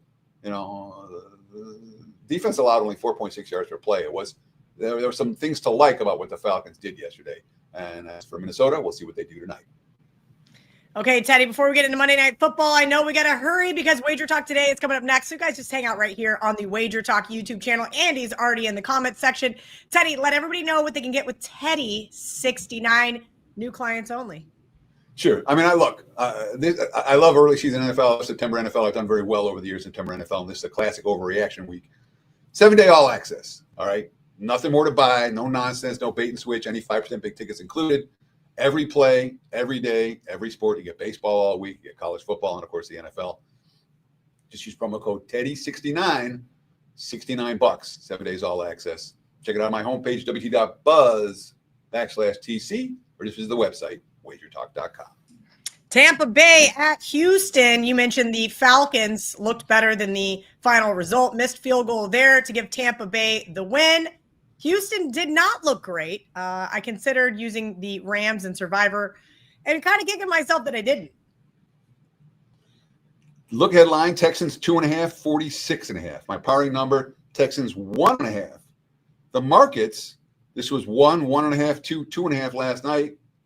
I'm seeing mostly 3s out there right now. There's still some 2.5s, but the markets have made a big move upward. My powering rating is number, so we're not is lower than that. So I'm not going to give you an emergency betting alert where I say the markets are there's going to be resistance at 3 for the Texans. The Baker only 5.2 yards per pass attempt, 3 touchdowns, no picks, but obviously missing a couple of wideouts, Jalen McMillan and Chris Godwin, but didn't matter. Baker was the Bucs' leading rusher, and that certainly concerned Bucky Irving, only 2.6 yards per carry. The missed extra point, a problem. The run defense was strong. The offense, not as strong as they would have hoped. As for the Texans, they did a lot of things right. 114 rushing yards at 4.2 yards per carry. Nick Chubb was good. The defense was phenomenal. But 11 penalties, 0 for 1 in the red zone, 2 turnovers, 2 of 9 on third downs compared to 7 of 13 against L.A., and C.J. Stroud was under constant pressure. At times, he looked a little bit happy feet, a little bit uncomfortable. He looked very uncomfortable in the pocket at times. No receiver caught more than 32 receiving yards. 0 second-half points for the Texans. Stroud sacked 3 times, pressured on more than 40% of his dropbacks. He was hit 7 times. There were holding calls. There were false starts. There were illegal shifts. And, they suffered multiple. Well, Ed Ingram was a late scratch with an abdominal injury, and then Jake Andrews got hurt. So the interior of the offensive line was missing 2 key pieces, and it mattered. The quote, and of course, they lost the game when Dario Ogunbowale lost a fumble deep in Rams territory late in the ballgame.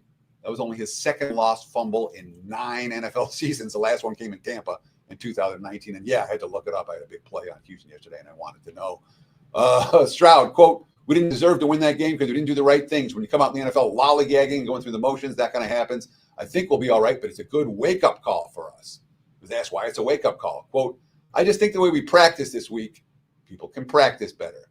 Stroud throwing his teammates under the bus a little bit right there, or maybe trying to light a fire under their ass. Last game on the week 2 slate here. We've got the Los Angeles Chargers heading to Vegas. Teddy, do you think that there is a rest factor here? Having played in Sao Paulo Friday, they don't have to play again until Monday night. Second emergency betting alert. Let's get it going right here, right now.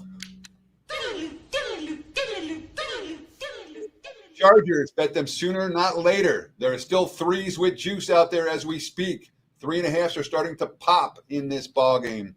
My powering number is 4. Look at line was only 3 and 44.5. The Chargers just beat the Chiefs, and they have extra time to repair.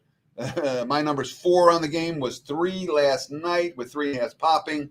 The 3.5s are there pretty much across the board now. but there are still threes. You can find one. And I would not be surprised at all if this game goes to 4 or higher. We've also seen money for the over. The look headline, 44.5 for the total, was 44.5 last night.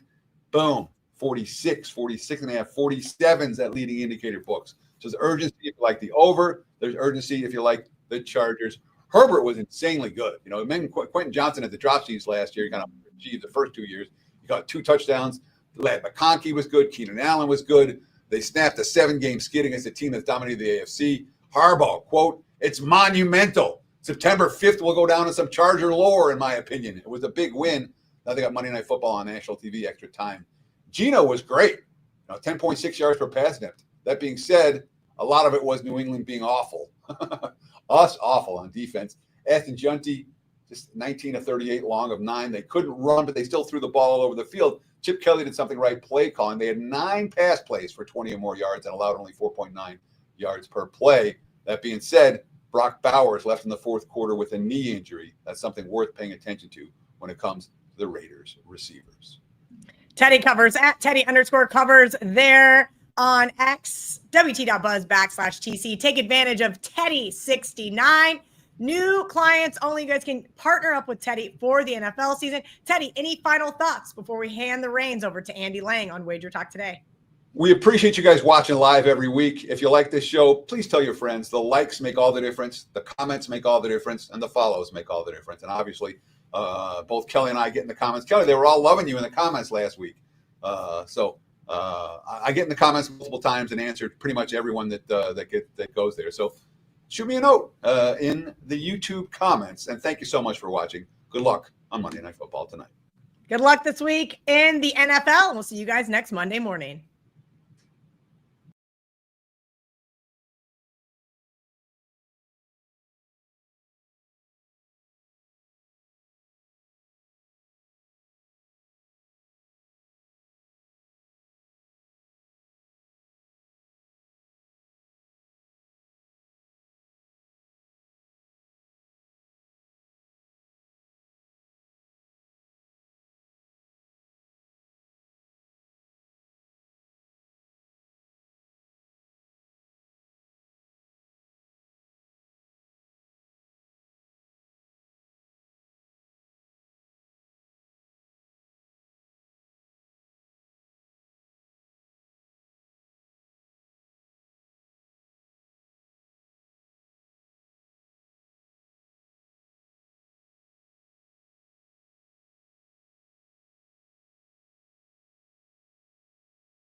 Sports betting show on the planet. This is Wager Talk today. I am your host. Jumping right into NFL Week 2 with a look at the opening lines. We're also going to talk Monday Night Football. J.J. McCarthy making his debut. On top of that, Mets and Phillies are playing today. We're going to break that down. Gianni's going to join us with the Steam report, see where the money's going for tonight's game as well as this upcoming weekend. Crackman's going to join us. We're going to talk MLB or Monday Night Football. We'll get his thoughts on week 1. And Steve Merrill's going to join us. He's going to give you a deep breakdown of Monday Night Football, and then he'll talk Mets and Phillies. We're also going to take a look at what's the overreactions from week won, where the books won, where the bettors won, and who were the big winners in props and fantasy football. Thanks so much for joining us. Hope everyone had a great weekend. Hit that like button while we bring in Gianni and get the Steam report, and leave us a comment in the comment section. Gianni, happy Monday. I know it was a busy weekend. Hope everything went well. I'm coming off a nice 6-4 day in NFL. You give me 60% winners every Sunday.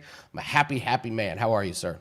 Wonderful, man. It's been a great start to the football season, exactly as I expected. I just hit refresh now, currently number 1 in NFL and college football combined for 2025, up almost 50 units. And we're just starting. If you're not on the college football, getting the college football action, you're missing out. I sent my subscribers, not for the daily guys, but I sent my subscribers almost what an entire day of my stuff looked like. They voted yes, they wanted to see it. So I gave them so much volume on Saturday so they see what a betting syndicate actually looks like over a couple hours, the amount of plays that they fire. So it was a eye-opening experience for them. And it turned out well. When all the dust settled, we turned the profit overall. Really good over the last couple of weeks has been good. And now just move on to next week. Bottom line, the past is the past. What we do ahead is what matters most. I don't have the heart for all the plays that they do. My heart can't take it. Just give me some of my props and my random plays, and I'm happy. Everyone's style's different. We all have different like risk tolerance. We all are able to handle things differently. Like for me, it's more nerve-wracking, like zeroing in on one play and needing that one. You know what I mean? It's just everybody approaches it different. It's what works for you, where you're able to be optimum. I think that's what you stick for, whether it's low volume or high volume. I don't think there's a correct approach. I just think it's in what helps you become a profitable bettor, and that's what you should stick to. Yep, stay in our comfort zone. Let's take a look at Monday Night Football. To me, this is a pretty tough one when you got a quarterback making a debut like that. You got new coaches and everything. What's happening here in this game? Well, no surprise. We saw some money come in on the Minnesota Vikings early. Like you said, the question marks for the Chicago Bears, even in a divisional game, even being at home. But since then, we saw some take back on Chicago, and it's good two-way action. Like, this is the kind of game you want to book, where you're getting good two-way money. The opportunity to get middled really isn't there. We're also seeing under money from the recreational bettors, which is a little surprising on a primetime standalone game. They usually like to bet the favorite and over on those. But historically, this has been an under series. I think if you look at the last 5 or 6, maybe only one time last year, one of the games went over. Otherwise, it's been a lower scoring series. And I think that's why you're starting to see the under money come in from the betting public. It'll be interesting to see if the total starts reflecting that, because you saw kind of a half-point movement towards the under, but not much respect at all. So it definitely wasn't sharp money that's betting it. It's recreational bettors betting the under. And like I said, it's good two-way action. Some of the risk that the books have, they definitely have some risk on Minnesota from some of the parlays from yesterday, some of the money line parlays, and also some teaser liability as well. Right now, you can tease Chicago up through, if you could get 1.5, you could get them up to 7.5. That's a plus EV long-term profitable teaser. But I think a lot already had Minnesota in their teasers from yesterday, because Minnesota's the side they wanted to bet, which again doesn't make sense, but they feel a little more comfortable getting Minnesota at plus 5 or 6, depending on what teaser they use. But I highly recommend don't tease. Even when it's a standalone game, don't tease totals. There's a couple rules you stick by with teasers, and you'll do just fine. Don't lay more than 125 for a 6-point teaser. Try to go through 3, 6, and 7 only. Don't bet numbers. I mean, teams bet numbers, and don't tease totals. So in a game like tonight with Monday Night Football, if you don't have something to tease already for next week, forget the teaser. Don't tease it to the total. You're not getting any added value. You're better off straight betting. Well, it had to be a huge week for teasers. I mean, all the most popular ones. I mean, I'll ask Dave Mason about it later this week, but teaser, it had to be teaser central. And before kickoff in the steam room on those, I narrowed down those long teasers that based on the closing line, and there were 5 that qualified. 4 of them cash. Only 1 didn't, and that was it. And that was Detroit against Green Bay. The blowout. Otherwise, every other leg covered.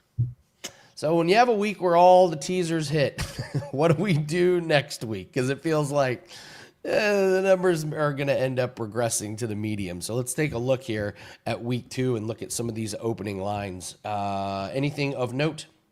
Well, Indianapolis Colts getting money now. The Indianapolis Colts were the forgotten team. Talking about them over the summer, they were getting no action at all. Like no one even cared whether bet them to make the playoffs, not make the playoffs, over season win totals, under season win totals. Books were really not booking much Indianapolis Colts.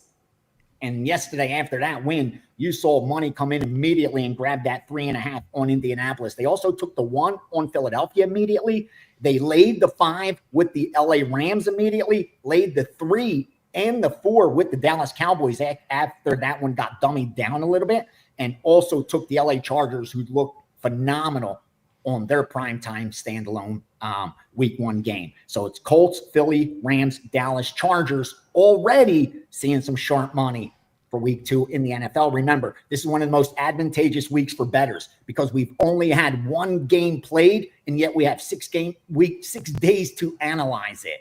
And there are a lot of conclusions that are going to be drawn off simply 60 minutes of football that just aren't warranted. And that's where I think you'll be able to take advantage of recency bias. None greater in week 2 because of the overreaction and no data really to support it behind it. So it's all projecting. And when you're going out on that risk curve, you kind of want a better return than lane 11 to win 10. But you're going to see a lot of opportunities to turn a profit next week, just taking advantage of some of that recency bias. Because, again, we only had 1 game played and a lot of analysis on that 60 minutes. As somebody that lives in Indianapolis and watches the Colts and follows them, can I just say, calm down? Calm down. Let's see how they Block called it. He said Colts Super Bowl. Blocked. My Chargers future looked good. Go Chargers. Go Chargers. I bet you got the way best of that number at this point. Listen, I'm rooting for the Colts. I'm just saying, let's wait until they play a team with a pulse. Let's just wait and see before we back up the breed. Never forget the Saints last year. Didn't they win their first 2 games? Exactly. Of the year? Came out looking like on fire. $1 billion. Yeah. So, what do you think was good for the bettors besides the teasers over the weekend? What did you see? The under was what smoked everybody, I think, in that Pittsburgh Jets game. I know that was a big one for the books. What did you see that they were the wise guys steamed that one as well. They were steaming the under first half and the under in the game. And again, that just didn't get there. That always worries me. Whenever I see sharp bettors on the same side that's truly one-sided, it worries me a little bit, especially when it's an under. Like when it's an over and you got the recreational bettors on the over and the sharps on the over, that makes sense. But when you get the under steamed and the public's heavy on the under as well, those always worry me. Kind of like when I see the dog money. When the public's betting the dog and they're taking them on the money line thinking they don't even need points, and then the sharps are also on that dog, those dogs tend to worry me most. Yesterday, I mean, you can't really draw too many conclusions. Again, it was just 1 week. The lines were up for a long time. These teams had plenty of time to prepare for that one single opponent. Again, I think this is week 2 is when you start not being able to draw conclusions, but I think we're going to see some teams like how they bounce back off a loss or off a win. And again, you got to take your time. Unfortunately for NFL, it's a short season, so you never really are able to get to that long term, meaning there's not enough time for teams to regress and progress to the means at times. So there's a lot of outliers, unlike in baseball, like we talked about. Long enough season, nobody's winning 62, 65% of their games. You're regressing, you're progressing. That's the bottom line. There's 162 games played. That will happen, but not so likely in the NFL or college football. What stuck out to me yesterday was the public money was betting those favorites like they usually do.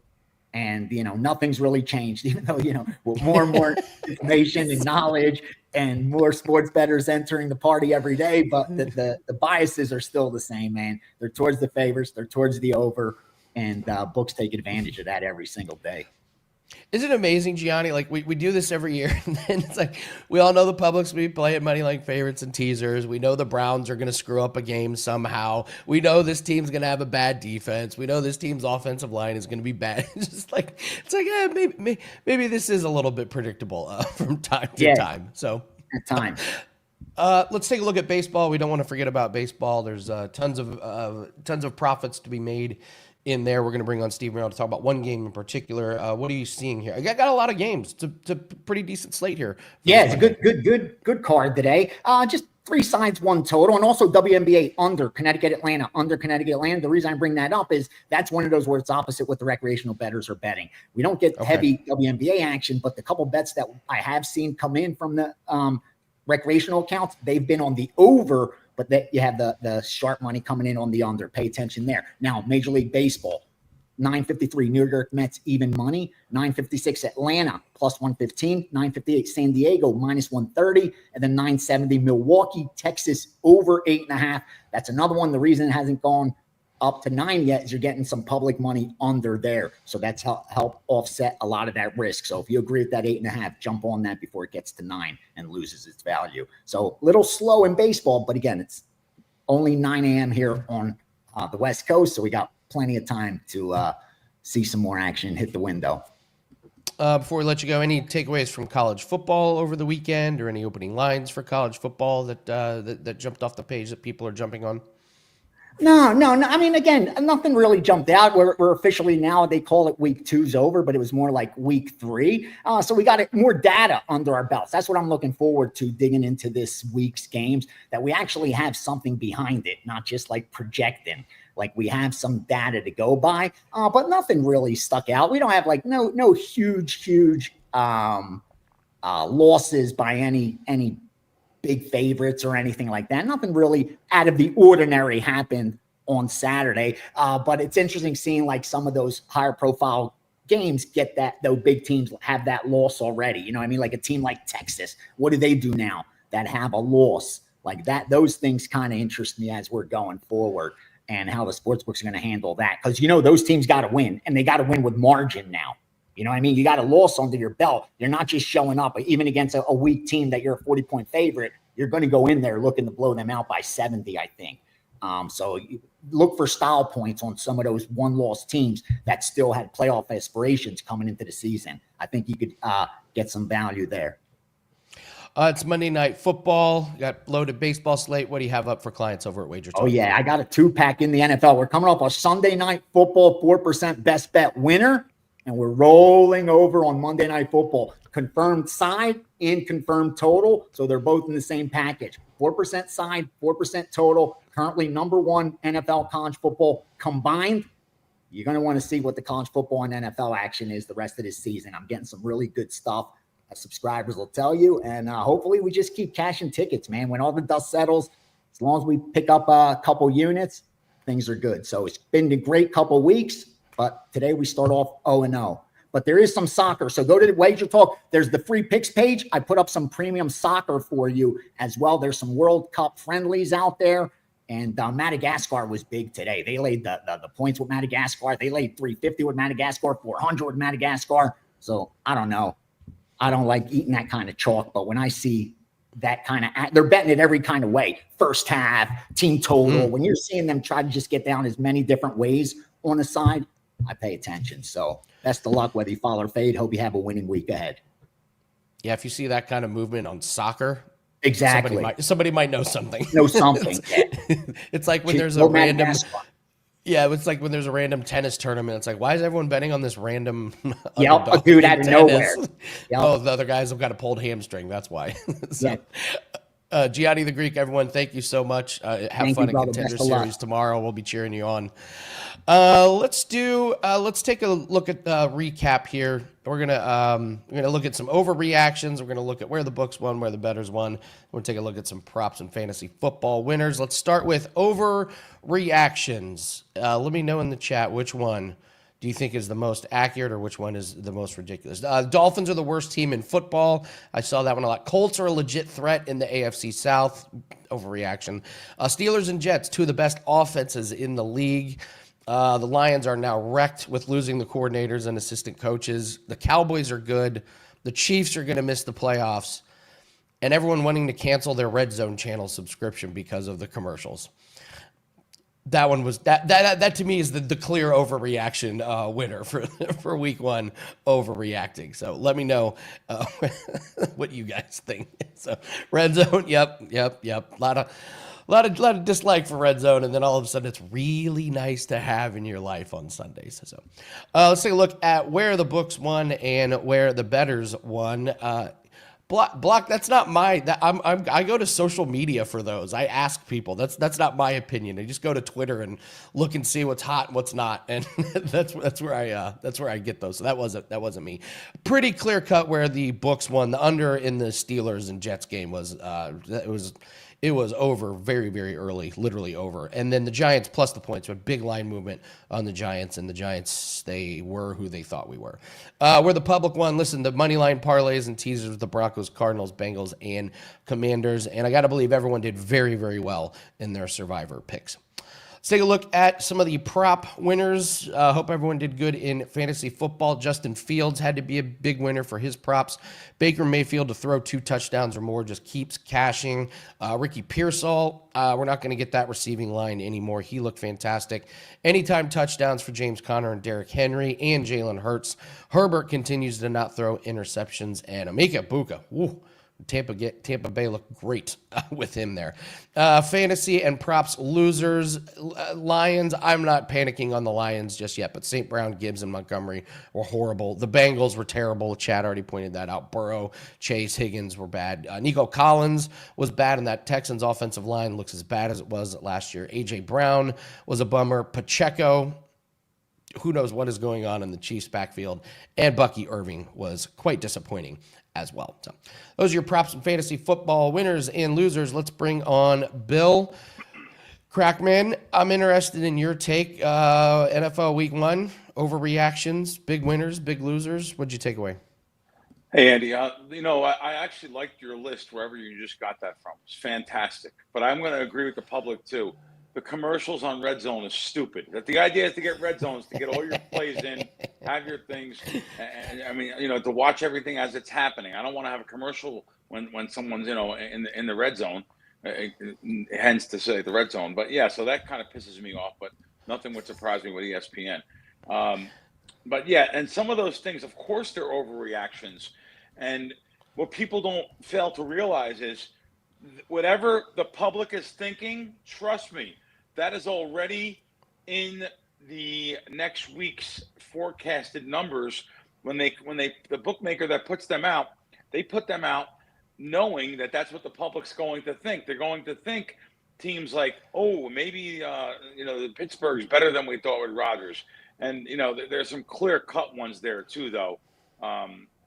Especially like Kansas City, maybe, or even Buffalo. Even Buffalo's defense was very suspect. So, of course, the next week's going to add an extra half a point or a point on the total, thinking that Buffalo's going to score a lot of points and their defense sucks. So, what I'm trying to say is, don't think you can outsmart the bookmakers. God blesses the bookmakers. Look what happened. That's my old saying. Look what happened in the show I do on Fox Sports Radio Nationwide. We talked to their head of trading. So, and I tease them all the time and say, listen, God blesses the bookmakers. I mean, one of their biggest bets was they needed the under on the Dallas game. Just think about that. They were like heavy 6 figures under. How do they win that? All over money came in. It was one of their biggest risks for the week. And by the way, the Eagles was giant for them. People laid 7.5, even laid 8 on the Eagles. So that was one of their biggest wins for the week. Was that game? All the bookmakers, though, that's just a representation of the bookmakers in general, how they did for the weekend.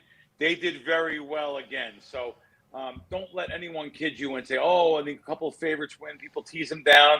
They throw them in the money line. And, it doesn't matter. The bookmakers absolutely kill it because of the teaser juice, the parlays. Everyone's up. I call them chow mainers. Like when you go to a Chinese restaurant and the waiter comes to you and you don't know what you want and you've been waiting there 30 minutes and you don't know what you want, you say, okay, give me the chow mein, because you're a chow mainer. That's what they do with these chow mainers. They go to the line last minute.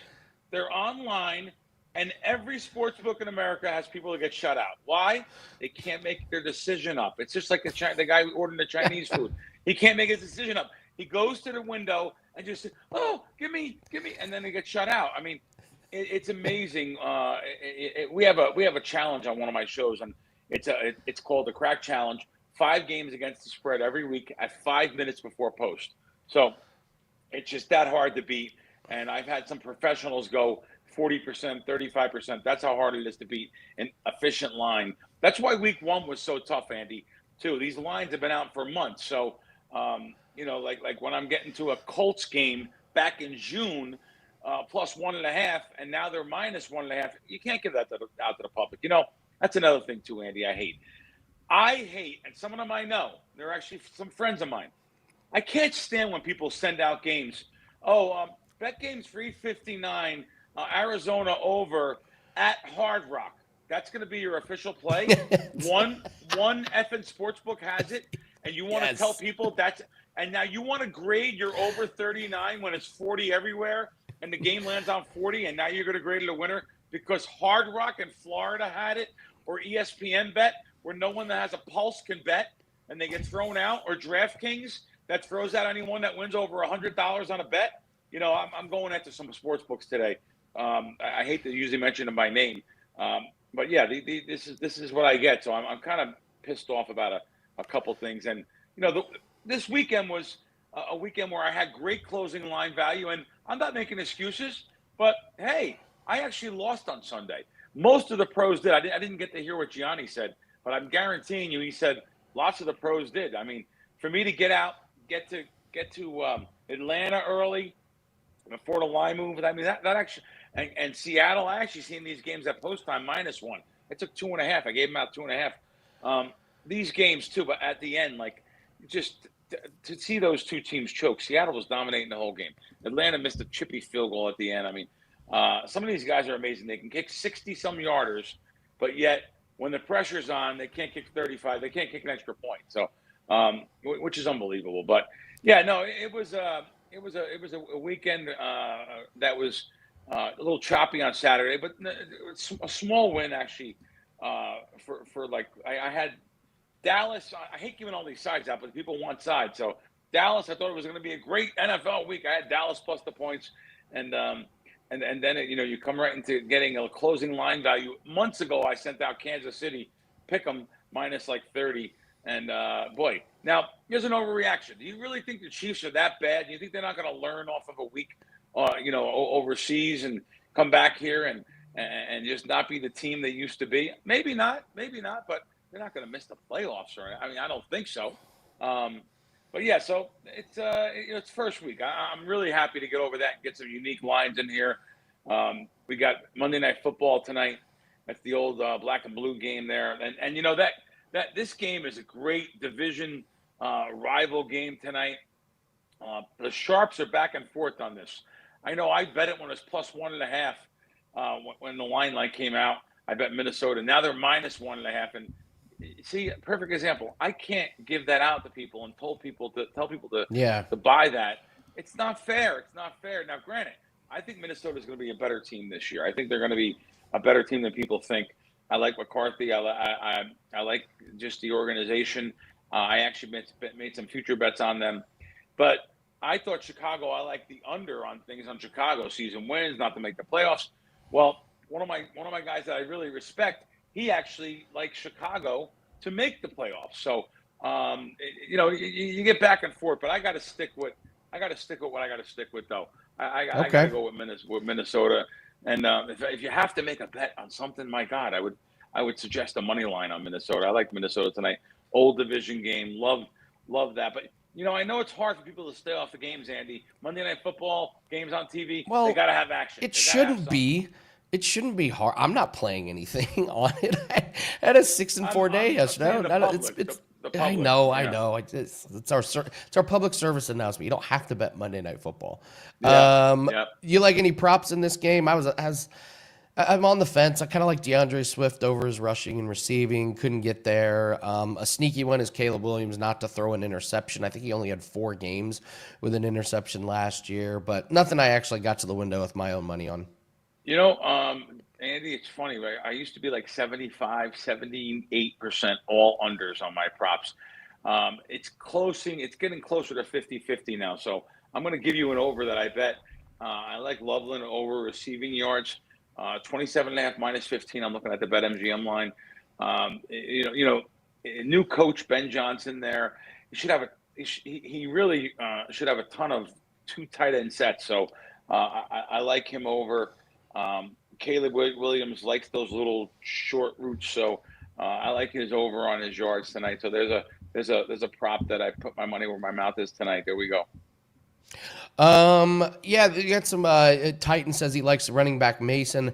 The books are lining this backfield like it's a true split. I don't know if you saw the numbers. They got Aaron Jones at like 53.5 and Jordan Mason's at 39.5. So it's like, ooh, books are telling us both guys are going to get it. I like that Loveland prop a lot. You could tell the books struggle with some of these props because they're just vanilla numbers. So if you have a strong opinion one way or the other, you can really get after them. So let's see. Anything else, Bill? Anything you like in MLB or you laying low?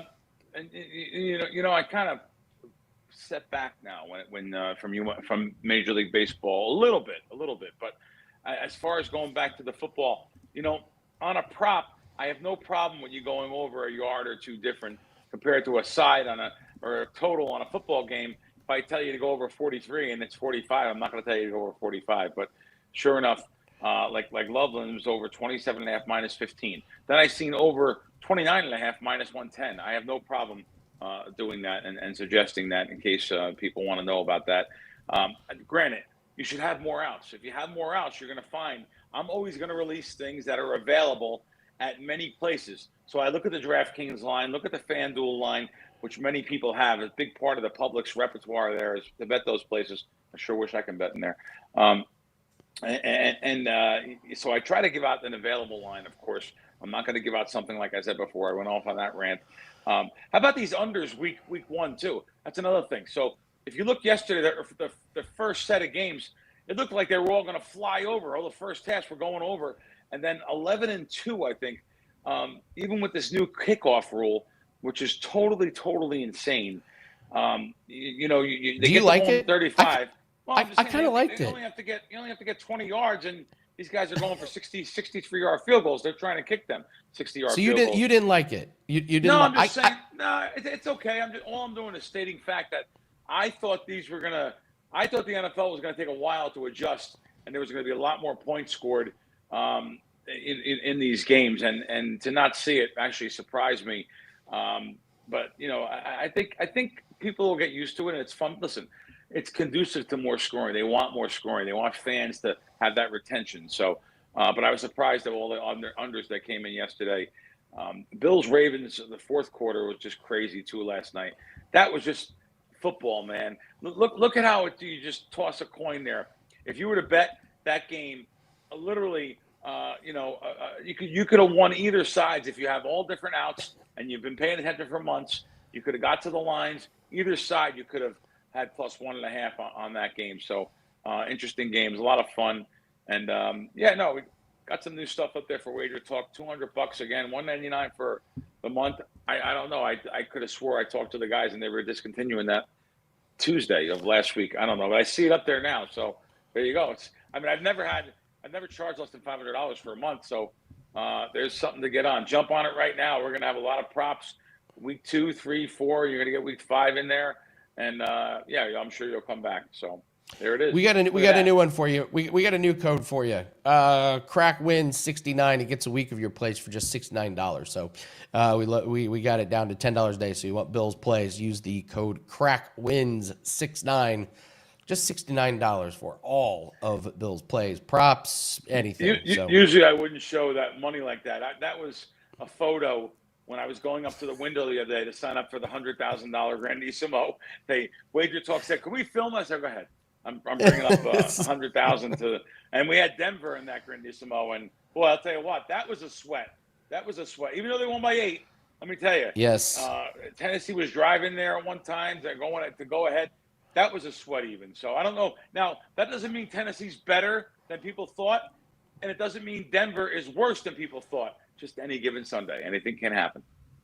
Absolutely. Bill Crackman, use that promo code CrackWins69. Get 7 days worth of plays for just $69, less than $10 a day. Bill, thank you so much. Can't wait to do it again next Monday. Thanks, Bill guys. Crackman, everyone. We got another special. If you're interested in just football, we've got a football special coming up for this weekend. All football plays for your handicapper of choice. It's just $49. Just flat rate $49. Gets you the whole weekend for Saturday and Sunday. We're also going to include any plays we may have for Friday and for Monday Night Football. So you're getting 4 days, college football, CFL, NFL, any football that you want, $49. That way we have a big weekend for everybody. So Friday, Saturday, Sunday, Monday, all football, just $49. It includes 5% best bets. It includes props, parlays, totals, teasers, you name it. It's included that. So just $49. Lock that in over at WagerTalk.com. Let's bring in Steve Merrill. And this is weird, Steve. Normally we do this on Tuesday, and you got a $5 bill coming across. But we're gonna talk. We get $5 Monday. Sure, why not? This is called foreshadowing. This is called. I predict tomorrow on Tuesday, September 9th, will be a fantastic special offer at WagerTalk.com called $5 Tuesday. We are we're actually less than 8 hours away. People don't know this, Andy. A little insider information here.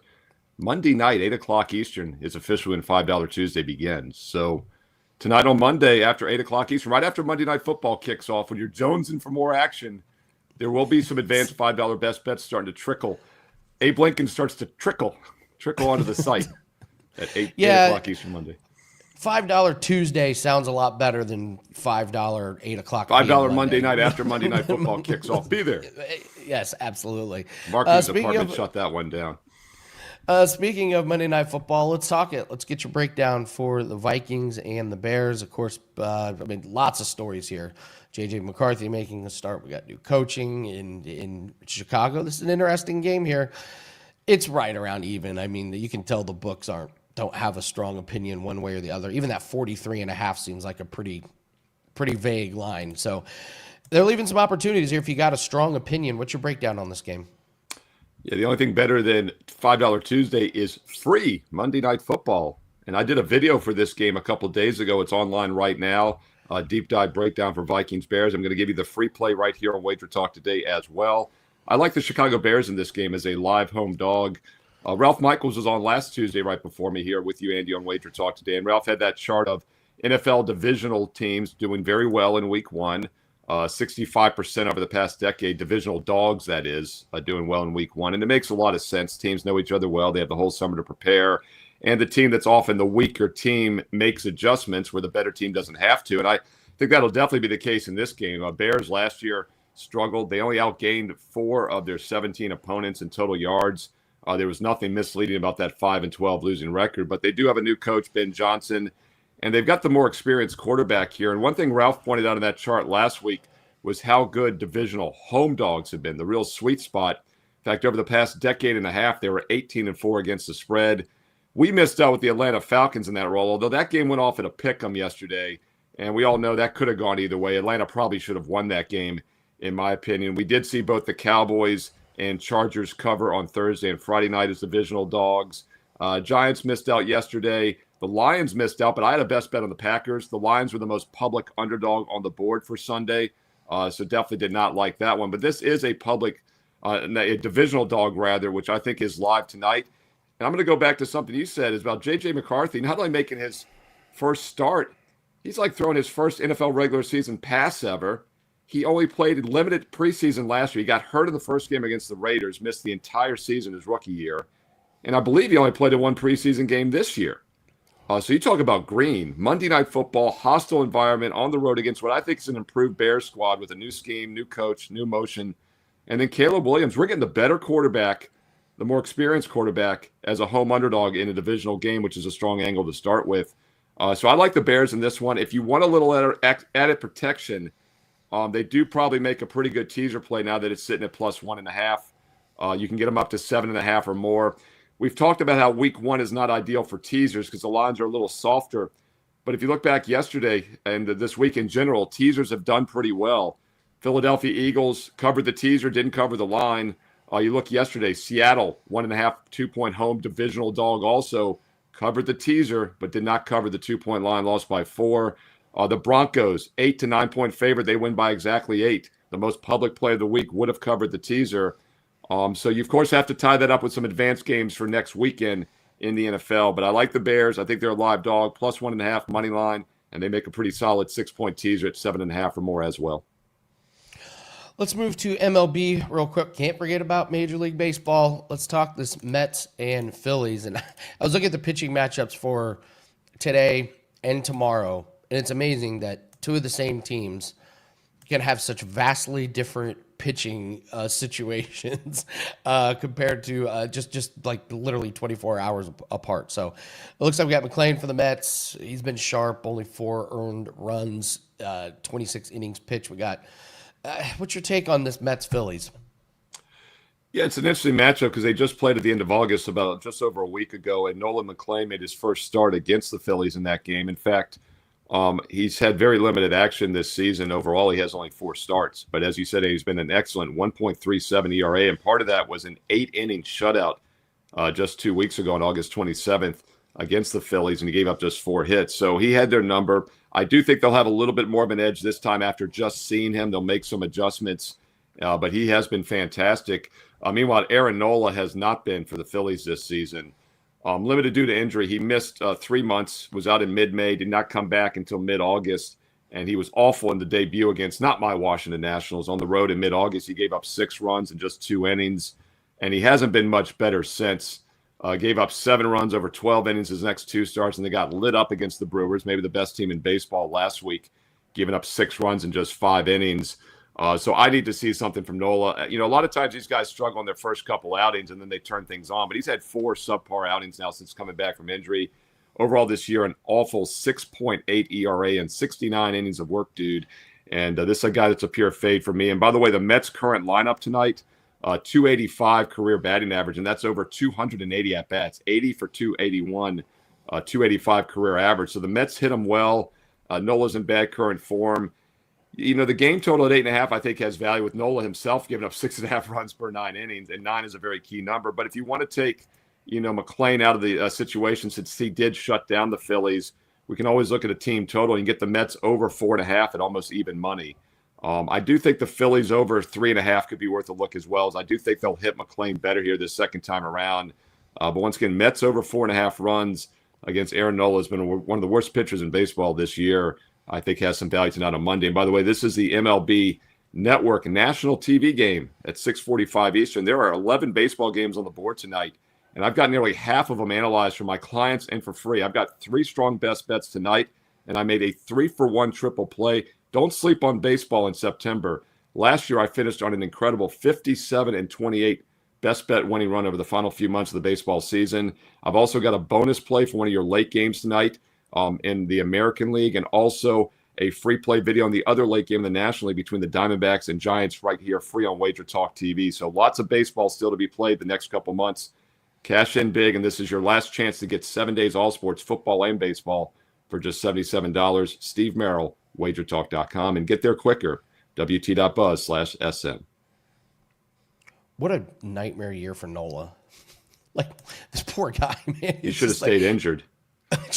Every time he steps on the mound, it's just like just balls flying out of the stadium. So great work there, Steve. Takeaways from week 1 on your team. So Andrew's team won, my team won, Dan's team won, your team won. How are you feeling? Not my Washington Commanders, which would mean if they win, I lose. Not until they're the Redskins again. But, you know, there's a lot of excitement, obviously, with them making the NFC Championship game last year. I've said several times, I thought the best play of the season was the Philadelphia Eagles last year in that game, fading the Commanders. I just couldn't see them in the Super Bowl. I still think they regress this season. And let's be honest, the Giants are expected to be one of the worst teams in football.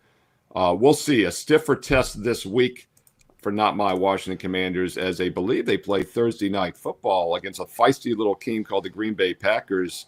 And I will have a free play video up. I might actually record it today, Andy, and it'll be up nice and early, probably tomorrow on Tuesday for that Thursday night game. But yeah, their defense looked okay. That was impressive. I thought the Giants would get a little more. The Giants had a chance to score late. They were driving. One thing I will point out, though, as we've talked about, is that week 1 is kind of week 4A of the preseason still. And we will often see results in week 1 that do not correlate to the rest of the season. I heard you talking about the Colts and Dolphins earlier. Obviously, that was just a blowout offensive game for the Colts. We'll see if that translates to the rest of the season. But for the most part, I think things kind of went as they should. Tough loss to end the weekend. We had the Baltimore Ravens last night. I also did a free play video for everybody with the Ravens this week. 16 points in the final 4 minutes they allow after a fumble from one of the best running backs in history. By the way, the Ravens in-game had a 99% chance of winning straight up with 4 minutes to go. So if you had Buffalo, you had a 1% chance, and you got it done. We'll see if that Bills defense gets any better, if the Ravens offense is really that good, minus the fumble. Yeah, Derrick Henry, they had a live line on his rushing. It was like 176.5, and he was over it. And then on that fumble, they took away 9 yards. So did they really? You had a winner, and then all of a sudden you had a lose. Wow, that might be the worst bad beat from one of the worst bad beats in the history of Sunday Night Football. That's a bad beat. Yeah, when you have the over on Derrick Henry, he gets over, and then they take away 9 yards because of the fumble. Once again, one of the best running backs in history. He passed Jim Brown for career touchdowns last night. That's how good that. And I consider. Comment in the chat. I consider Jim Brown the greatest football player ever just because he dominated more at his time than anybody's ever dominated. I think that's how you have to look at it. So, yeah, that's just insane. But that's the NFL for you. NFL is back. Brutal. Anytime the books need to win, it's like they just do. No, don't go there. Don't be getting conspiracy on me now. Come on. Thursday Night Football. Just saying. Yeah, exactly. That was 172-1 to the over. When the team had 41 points at the half and the total was 50 or less, it was 172-1 to the over. It's now 172-2. I think there's a chance I had that other one because I know I had a game a couple years ago.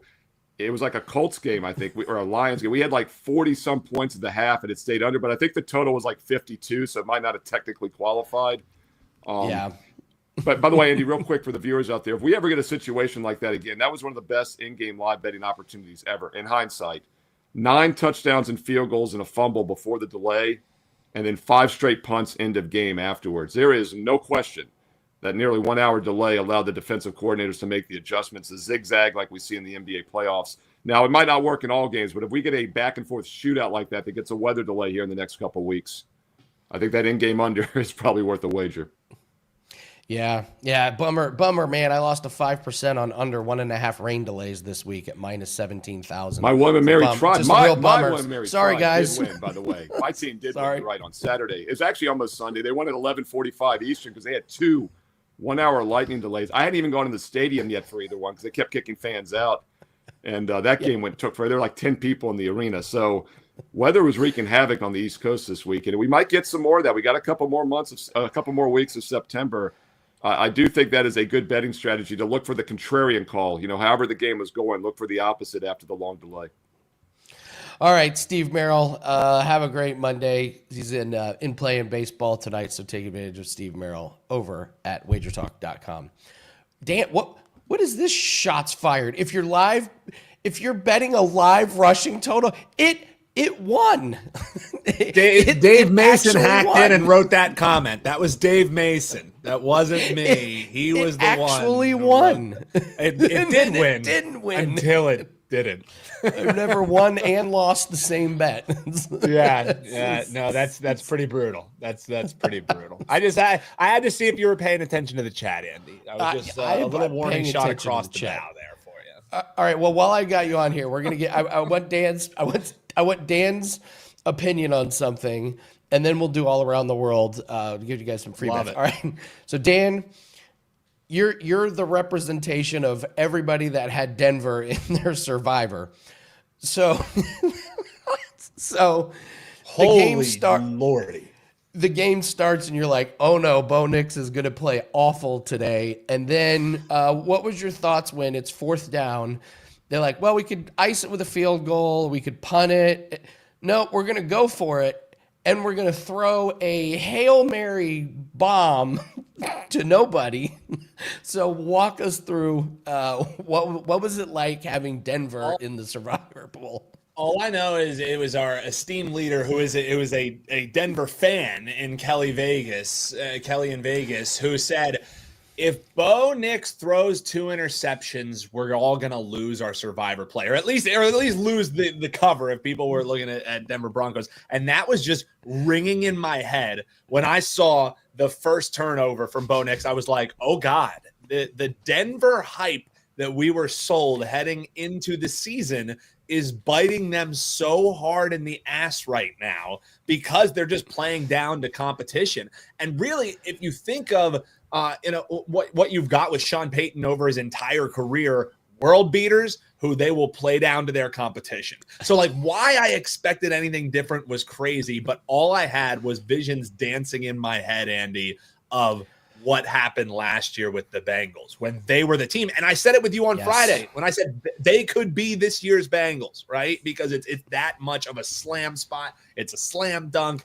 And whenever that happens, it makes me nervous. But there were several moments, Andy, where I was like, holy shit, I'm screwed. But then I was like, but the team they're playing is so bad. Like they were doing nothing to make me nervous. It was only the Broncos that were making me nervous. So we got it home. Andy, I was even towards the end of that Cardinals game for you. I was starting to sweat a little bit. I was like, is Rattler really about to tie this game? Like very Cardinals-y. Scoring. Yeah, very Cardinals-y of them. Oh, we're killing this team. Let's let them back in it. Lucky for me, I don't know if you saw the last play.